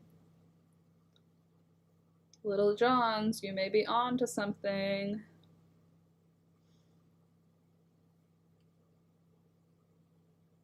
She totally is onto something. I mean, it's still visible, but it's definitely less visible than the other one. I don't like that it doesn't go up straight. I know it's fine, like working in the round. Like I know it's fine that it's working up on an angle, but I like when it goes up in a straight line. You can see the angle still, see? I wish it could go up totally perfectly straight. Yeah, I'm a main shoveler in this household. Well, I'm not gonna have to shovel anything because I am I was gonna say a strong, independent woman, but the truth is that Alex is the shoveler. I cook, so he can shovel. He does the garbage and the recycling and the lawn mowing. I wouldn't mind lawn mowing, but he likes to do it, so more power to him. Cold and dark, bad. Cold, dark, and snow, slightly less bad. I mean, cold and dark, bad. Cold and dark with the white snow to brighten up the dark landscape. I guess it's less bad. It's just everything feels like it's black and white in the winter. Black, white, and gray with a tiny bit of brown. There's like very little color in the winter, and I'm like very a visual person. My hubby picks me up at the store door in my higher heel sandals. Yep, Alex picks me up at the store door. Yep. As long as I don't have to shovel it. Yeah, when it's raining or snowing, Alex will usually just drop me off at the door of the store and pick me up. I never ask him to. He just does that. I'm a strong, dependent woman, lol. Frida. Seasonal depression. Yeah. Seasonal depression is definitely not helped by the fact that all of the color in the world disappears. Definitely not helpful. Okay, I think I've made it enough inches to start working on legs. Yeah, we've made it to 6 inches. So I will finish this round, I think, and then we'll connect. Does that seem big enough for the bum of a diaper? I guess. A little bum before we switch to doing legs. Trying to like fill out that with a bum, you know? Does that look bum sized to you? Small child bum. Inventing clothes. I've been on a ramen binge lately. I haven't had ramen in literally months. I don't think I've had ramen in months. I should have some ramen soon. We have so much ramen in this house because Alex and I, when we moved our pantry, and my grandpa, he was like, I thought you were gonna have 6 boxes when you moved here. And I was like, I don't know how you thought that. We have like 6 boxes just of dried food, pantry food, just food. We have like 6 boxes. We had to pack everything we have. And then I unpacked our pantry things, and so much ramen. Can you sneak in a few extra rows on the backside?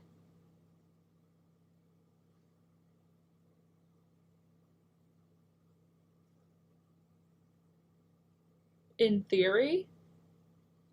I don't know how I would do that in practice though, Frida. Sneaking in a few extra rows for the diaper. Thinking knitting here. Yeah, I don't know about sneaking in rows with crochet. Especially not in the round. Why, you don't think it'll fit a bum? I think it's gonna fit a bum just fine. A little bum, like a baby bum. Short rows. I mean, I could do rows, but then that weird stitch thing will happen again. You know how I'm working in the round and I like how the round looks, but if I go back and forth for the bum, that portion where I go back and forth will look different. It won't look the same as the rest of the project. Ya know what I'm saying? Gotta get going. Okay, bye V. Have a good rest of your day. Thanks for coming. And we shall see you Monday. Okay, so I'm back to the beginning now. I'm gonna just call it here. I'm gonna say this works. This is gonna be just fine. I'll finish with the final one, and then I'm gonna turn her around, be a really good listener to Little John, and pull my loop through. Good. And now I'm gonna fold over my little pantaloons. We're gonna connect the stitches so that we have the same number of stitches in the legs. Okay, hold on. Let's see how many we have around first, right? 1, 2, 3, 4, 5, 6, 7, 8, 9, 10, 11, 12, 13, 14, 15, 16, 17, 18, 19, 20, 21, 22, 23, 24, 25, 26, 27, 28, 29, 30, 31, 32, 33, 44, 45, 46, 47, 48, 39, 40, 41, 42, 43, 44, 45, 46, 47, 48, 49, 50, 51, 52, 53, 54, 55, 56, 57, 58, 59, 60, 61, 62. Cool, cool. Considering we started with 66, don't know how we ended at 62, but that's fine. We're just gonna have to be cool with that because somehow there's 62 stitches. Whatever. Gonna deal with that later. Left for a hot minute, but I'm back. Welcome back, Slinky. So if it's 62, then we're gonna wanna do 31 stitches for each leg, which means 1, 2, 3, 4, 5, 6, 7, 8, 9, 10, 11, 12, 13, 14, 15, 16, 17, 18, 19, 20, 21, 22, 23, 24, 25, 26, 27, 28, 29, 30, 31. So let's put a marker there. Shall we? 31. Now let's count back from the other way. 31, just to make sure that we're not causing problems, you know?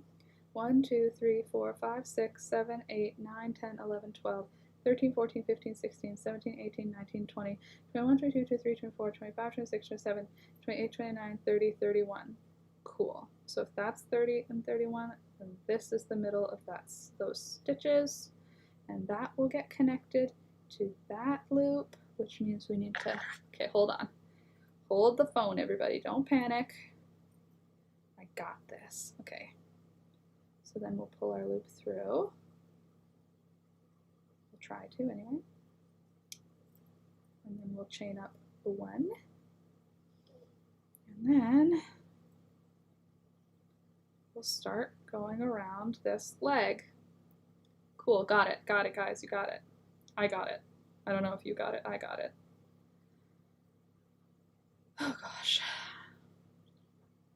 Hi, I'm pretty far on my little pantaloons at this point. Feeling pretty good about it. Feeling like my pantaloons are looking pretty cute.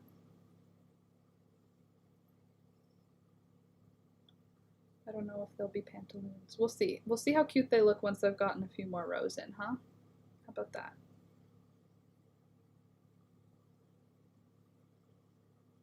Oh, this could be really cute though, for real, this could end up looking really adorable. I hope so. We'll see. Check Discord for adorable baby overalls. I'm ready. Oh, baby! No! What a cutie patootie! Are those socks attached to the overalls? Like, are they footy overalls? Wow, that's really cute. Whose baby is that, Frida? That's a cutie patootie. You made that? Did you dye the yarn too? You artsy fartsy girl.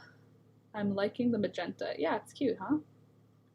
This is Briggs & Little sport weight wool, and I don't remember what the color is called, if I'm honest, but it's not called magenta, I don't think. It might be called magenta. I don't remember. Should top embroider an open square on the back and add 2 buttons. It'll look like drop drawers. Okay. Like little Mickey Mouse pants. That's what I think when you say that. The little buttons. Okay, I'm almost back to the beginning, which is a very good place to start. Okay, and then we're gonna put the stitch into the last stitch because we're following the Little John's thing. And then we are gonna skip that first loop, but we're gonna flip this around. Sorry, I'm talking to myself because that's the only way that this is gonna get done properly. Otherwise I will be distracted and do it wrong. Is that the pink you used in the cropped sweater? Yes, totally. Yep, these are both colors from the cropped sweater. I'll show you the cropped sweater. It's right here. Yes. Woo! That's what's left of the cropped sweater. I just about face planted in the basement here.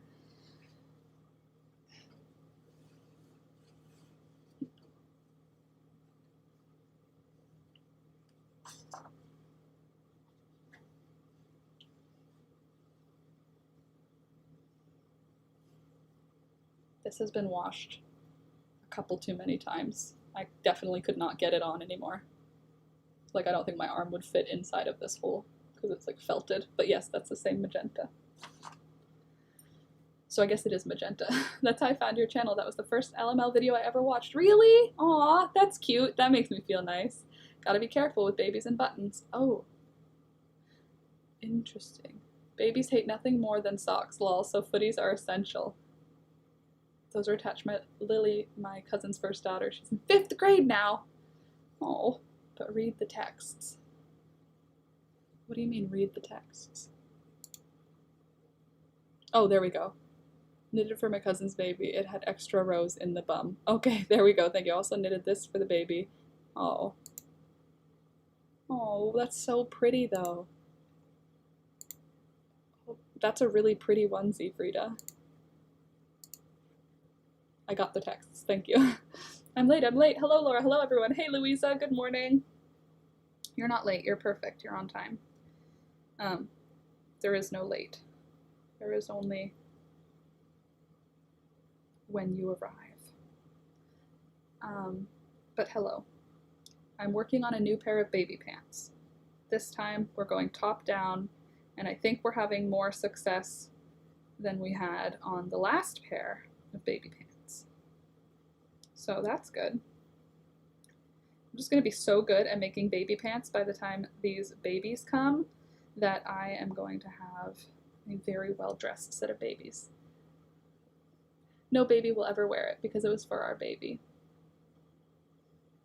That's kind of nice, though, to have like an honorary thing. Although, maybe at some point in your life you'll gift it to like your great-great-grand-niece, or you know what I mean, like your niece's babies, or I don't know, maybe there will be a reason that you'll see need to pass it along to someone in your family, because it seems like such a beautiful item that would be a beautiful heirloom, you know? Especially because you knitted it with such love. Obviously, it's beautiful. I love the little rainbow button area. Babies don't like buttons, though? Oh, because they can eat them and choke on them, because babies will eat and choke anything. If it feels right, I might. Yeah, that makes sense. If it feels right, maybe you'll have like a super connection to one of your niece's children, you know what I mean? Like one of your... the next generation. It has matching socks, oh my god. See, baby things are so cute that they make me think that I want one. And then my brain is like, think carefully, Laura. Is that actually what you want? And then there's a whole discussion that my brain has to have.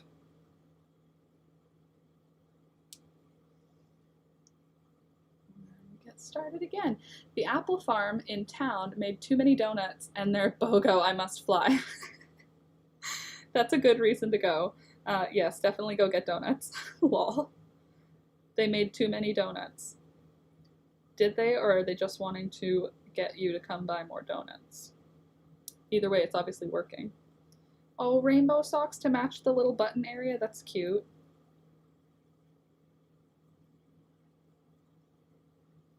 This is working. This is working really well. I think they might be too big for an infant, but we'll see. I need donuts. Apple cider donuts. Oh, right. You had apple cider donuts previously, and we were like, how are they apple cider donuts? But in my head, I think I was thinking apple cider vinegar donuts. But apple cider's delicious. Grab me some donuts. Yeah, grab some for the whole group. Don't you come back here without, if you're not willing to share. Isn't that what teachers used to say? What is it? Do you have enough for the whole class? Do you have enough apple cider donuts for everyone? Enjoy. These babies, they're coming along. I'm feeling pretty chuffed, as it were, about these little baby pants. And they're really easy. Like, this has been easy, except for the joining. That was frustrating. Joining every single round has been stressful. I don't think I'll be back in time before the end of the stream. That's all right. Well, we'll see you on Monday then.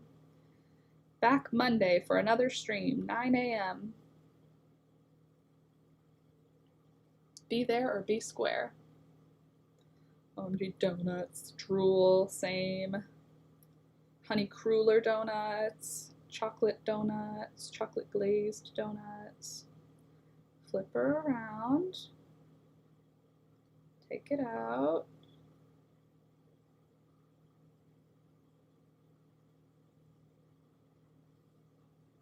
Hope everyone has a great day. You too, Mary Grace. Have an awesome rest of your day. Okay, and then oops, that's not right. Sorry, hold on, I got distracted and I connected to the wrong thing. We won't connect to the long loop, we'll connect to the second stitch. Thank you, Little John. Stop it, Laura, now I want a cruller. Ugh, I love a good honey cruller, don't you? I know you do, because they're delicious. A Canadian classic, a Tim Hortons honey cruller. If only they were like freshly made these days. I feel like they're not freshly made. I feel like they used to do magic, and now I think they're all made in like a big, like a industrial kitchen, and then they're delivered to the Tims. I feel like they used to be, like the muffins definitely used to be made in store, and they're not anymore. I don't know about the donuts or the Timbits. I feel like they're not prepared in store though. They're not raw at the store level. They used to be though. You know.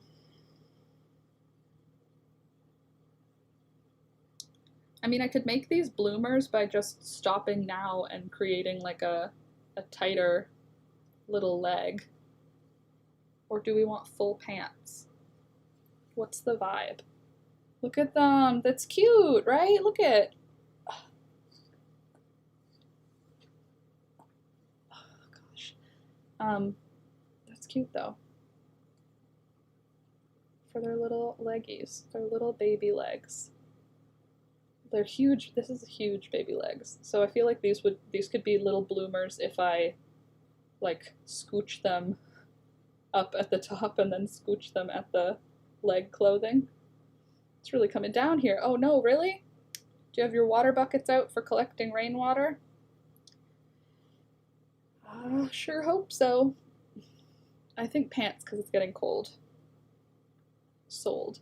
I went for a checkup. Ada is doing good. It was nice to see her again. Because of the glucose, I was referred to the OBGYN. No more monitoring with the midwives. Oh, that's frustrating. I mean, at the same time, it's nice to see her. That's exciting. It's almost past my dinner time. Have a good day. You too. Have a great rest of your day, Lebo. And thanks for hanging out. Now I'm hungry. I wish my glucose kit would hurry and get here. Right? So that you could just double check it all the time. Oh, that's so exciting though, Louisa. It's also nice that you know who she is already, so you can like talk to her and have conversations with your future kid. When you get to see them, it's like, I feel like it makes it more real for you, you know? What do I know? I don't have a baby, but I mean, stomach not appreciating chili nuts. Oh. Well, maybe you shouldn't have stolen Ola's snacks. I'm just kidding, obviously. Steal all the snacks. Okay, and then we go into that last stitch, even though it seems weird. Turn everybody around. I feel like I'm a little kid learning to tie their shoes. The bunny goes around the hill.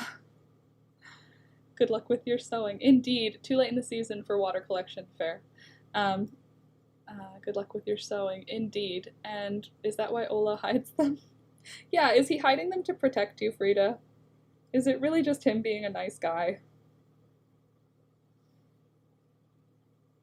Maybe he knows every time you eat them, you get a bad stomach reaction, so he's like, I'll just put them out of her way so she doesn't have to see them and go, that sounds like a good idea. Fanny was a baby girl was like the surprise of knowing we were pregnant again. Totally, because now you get to like imagine their future. Obviously, like for me, it wouldn't really, like, I say it wouldn't matter what actually comes of the child, like if the child ends up being like non-binary or queer or whatever, but when you have a clearer picture, like when you find out the sex of the baby and you get to go like, a baby girl, she will have this life. You get to like imagine your life with that individual as opposed to like an abstract, like what will they be like? Who will I see? You get to create like a really clear picture, I feel like, when you get to do that. But at the same time, just be open to the fact that Ada has agency and a one-of-a-kind personality. Isn't that crazy? You're building something in your body right now that's straight up gonna have a personality. Like right now, I mean, maybe she has a personality in there. I don't know how that works, but at some point, she's going to go, ew, I don't like that, Mom. I can't believe you like that. And you're gonna be like, I built you. Like you're building her right now. Yes, it's our plan, not really hers, right? Exactly. So you get to plan her life out and just sort of imagine all of the possibilities for her. Obviously, once she's born and grows up, that will change as she develops as a human, but like just so that you connect to her before she's born. I understand. Like you get to just have a beautiful imagination of the future, which is a great thing, I think. Having some baked beans now for a bit of protein. Good job. Baked beans, delicious. With bacon, bacon fat, maple. What kind of baked beans? Sid, now we only put them high up. Oh, he only put them high up. I wonder if you can make baked beans with black beans or chickpeas. Chickpeas, I don't know about chickpeas, because you know how they have that kind of like grit? Not grit, but you know they have a bit of a texture when you like mush them down when they're solid still. Black beans, I think black beans, yeah, for sure. I think you could do black beans. They might not dissolve the way, you know how baked beans get like that sort of like gravy, I don't know what to call it, gravy around them. Maybe the black beans won't make as much of that. You might have to mash a little bit of the black beans to get it to do it, but I think they'll work. I don't know about chickpeas.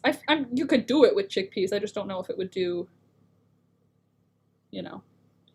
Bushes, maple, with bacon, yes. I was looking for bacon in the fridge, but it looks like my brother ate it all. Delicious, that's why. I think she likes soccer. Oh, is she a kicker? That's cute. I think she likes soccer. Is she bruising your ribs with her soccer skills right now? Aw. What does that feel like? I've heard people say it feels like gas at first, like you're just having gas. Hold on. But eventually that's not how it feels. Like it'll feel like an actual kick. But like, what does that mean? Because they're inside of your body. Like, can they hurt you? Obviously, like, no. But I mean, like, do they kick you in the... Because if they're getting big, they could kick you in the ribs, you know? Up. Wonder. Black chickpeas. I love them. They're smaller and harder. Oh, black chickpeas are a whole other thing. I thought you were saying two different... Yeah, she's... Sid's saying two different things. Black beans or chickpeas. I didn't know there were black chickpeas. Good to know. The more you know. Doo-doo-doo. They can hurt you. You can break a rib? No. From a baby? Inside of your body? Maybe. I mean, maybe if you have like osteo something. My brain couldn't finish that word. If your bones were brittle, maybe. Osteoporosis? Is that the correct? Yeah. They could break a rib? That's crazy. A rib? What do you do if you have a baby that breaks your rib? What do they take the baby out at that point? Is that like a C-section event if you have a baby that breaks your rib? Or do you just have to suffer while they kick you? Imagine an animal inside of your body that's strong enough to break your rib from the inside. That seems a little rude. You're like, I'm trying to build you here. Could you not? Could you not attack me? Yes, at the beginning it's like bubbles. Now she's kicking my bladder. I'm waiting for the real deal with the ribs. Oh my god. It's like, it feels bubbly first when they're moving. Ugh, that's so weird. It's weird because she's also around your intestines and your bladder and your liver and your kidneys. You know what I mean? Like, yes, she's up in the front, but like all of your organs are still in your body. So she could just like straight up just like right in your kidney. Like, that sounds crazy. You can break your own rib from... What? No, thank you. Not for me. You'll be in pain. Probably totally depends on the damage and the baby. I guess that's true too. That's crazy. Little demon baby breaking their mama's ribs.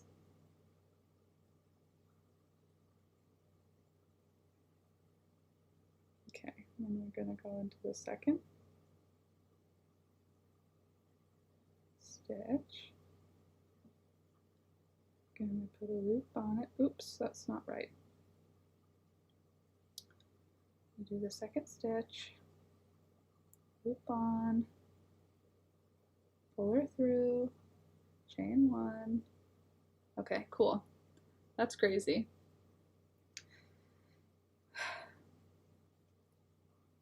It's crazy because they move inside. I mean, obviously, like they're getting all their muscles twitching around, getting used to making fists and whatever, but that seems so weird that they're like full on.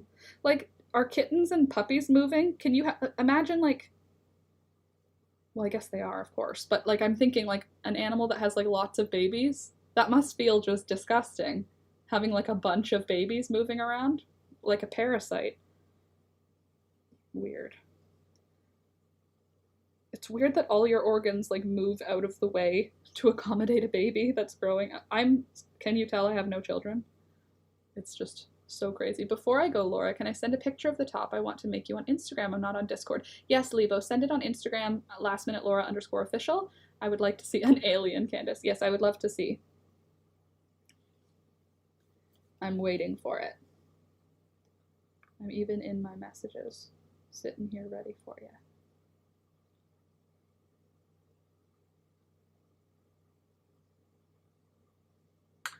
I'm gonna run away and enjoy the sounds of the rain. Sounds good, Sid. Have a good rest of your day. Enjoy.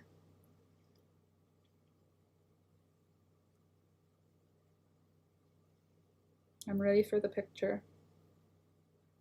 Lebo, I am ready.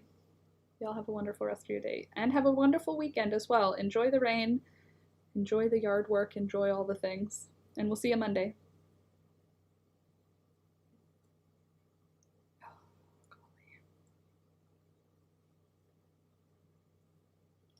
Lebo, you just let me know when you've sent it. Louisa, it's funny, but now I feel like it's a bag with some fish inside moving inside my belly. Not appealing description, but I love it. I understand what you mean. Like when you go to the pet store and get a pet fish and it's in one of those bags. I could see.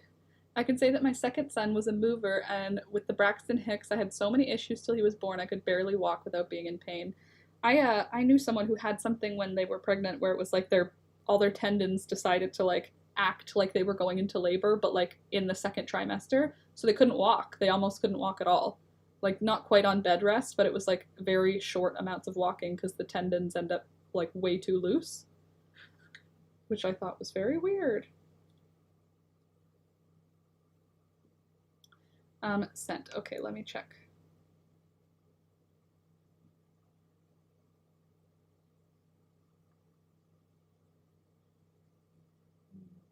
Not yet.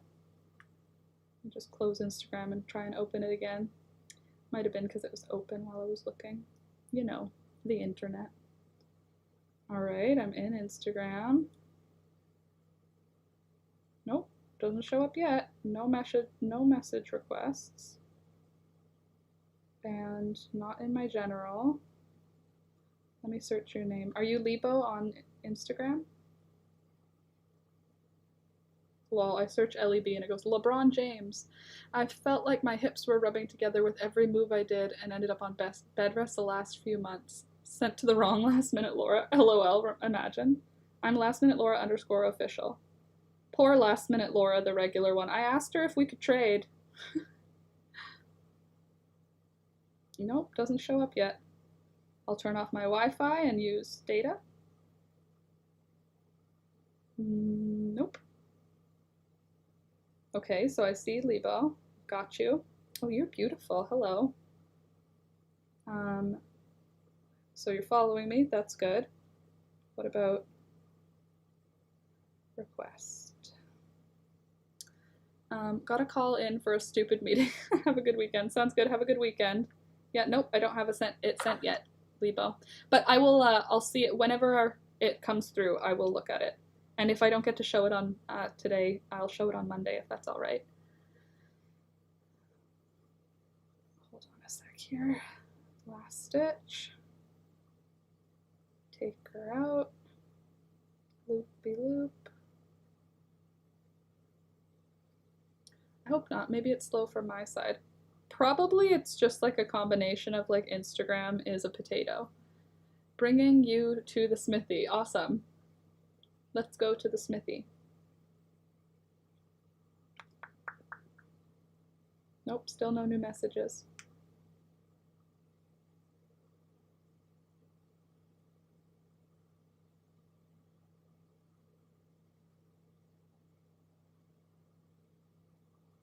Nope, not yet. I mean, you'd think it would be instant because it's the internet, but nope. But I did see that you followed me, so thanks for following me. Welcome to my occasionally posted Instagram. Do you guys want to see what these little pantaloons look like? They're not panties, they're pants. But I'm going to show you what they look like.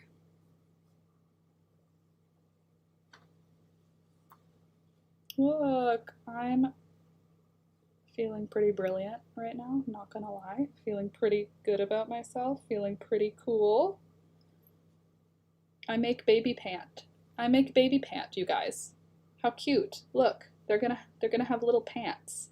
This is the back, as you might be able to tell from this seam. But you can see actually where the little John seam is. So I guess it isn't invisible. It's not terrible, but it's not invisible. I can see. This area looks like problematic. So that'll be the bum. This will be the front. How cute! I like. Going to unsend and resend. Hawkeye.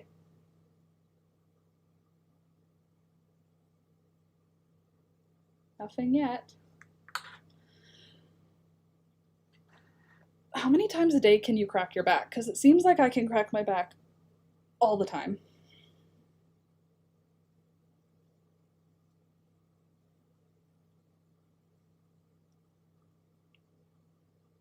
These are going to be cute though.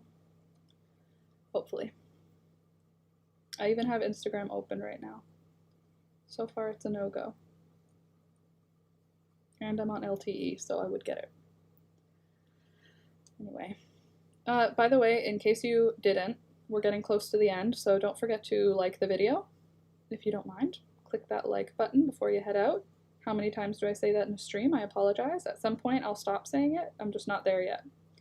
But like the video. Do that. I'm not gonna lie, I actually have to pee really bad right now, so I'm gonna end the stream now. I love you guys. Thank you for hanging out with me today. I can crack my back and neck without even trying. Yeah, I crack my knees without trying, but my neck and back I have to actively do. But anyway, guys, I'm gonna head out. I'm gonna go because, like I said, I have to pee. And also, it's Friday, so let's go do Friday stuff. I love you guys. Thank you so much for hanging out with me. Keep connected, like Candace said. Be nice to yourself. Be nice to others. Do something for you this weekend. Maybe shave your legs or paint your toenails or take a bath. I don't know. And thank you so much to my patrons for hanging out, and I will see you on Monday. Okay, bye, guys.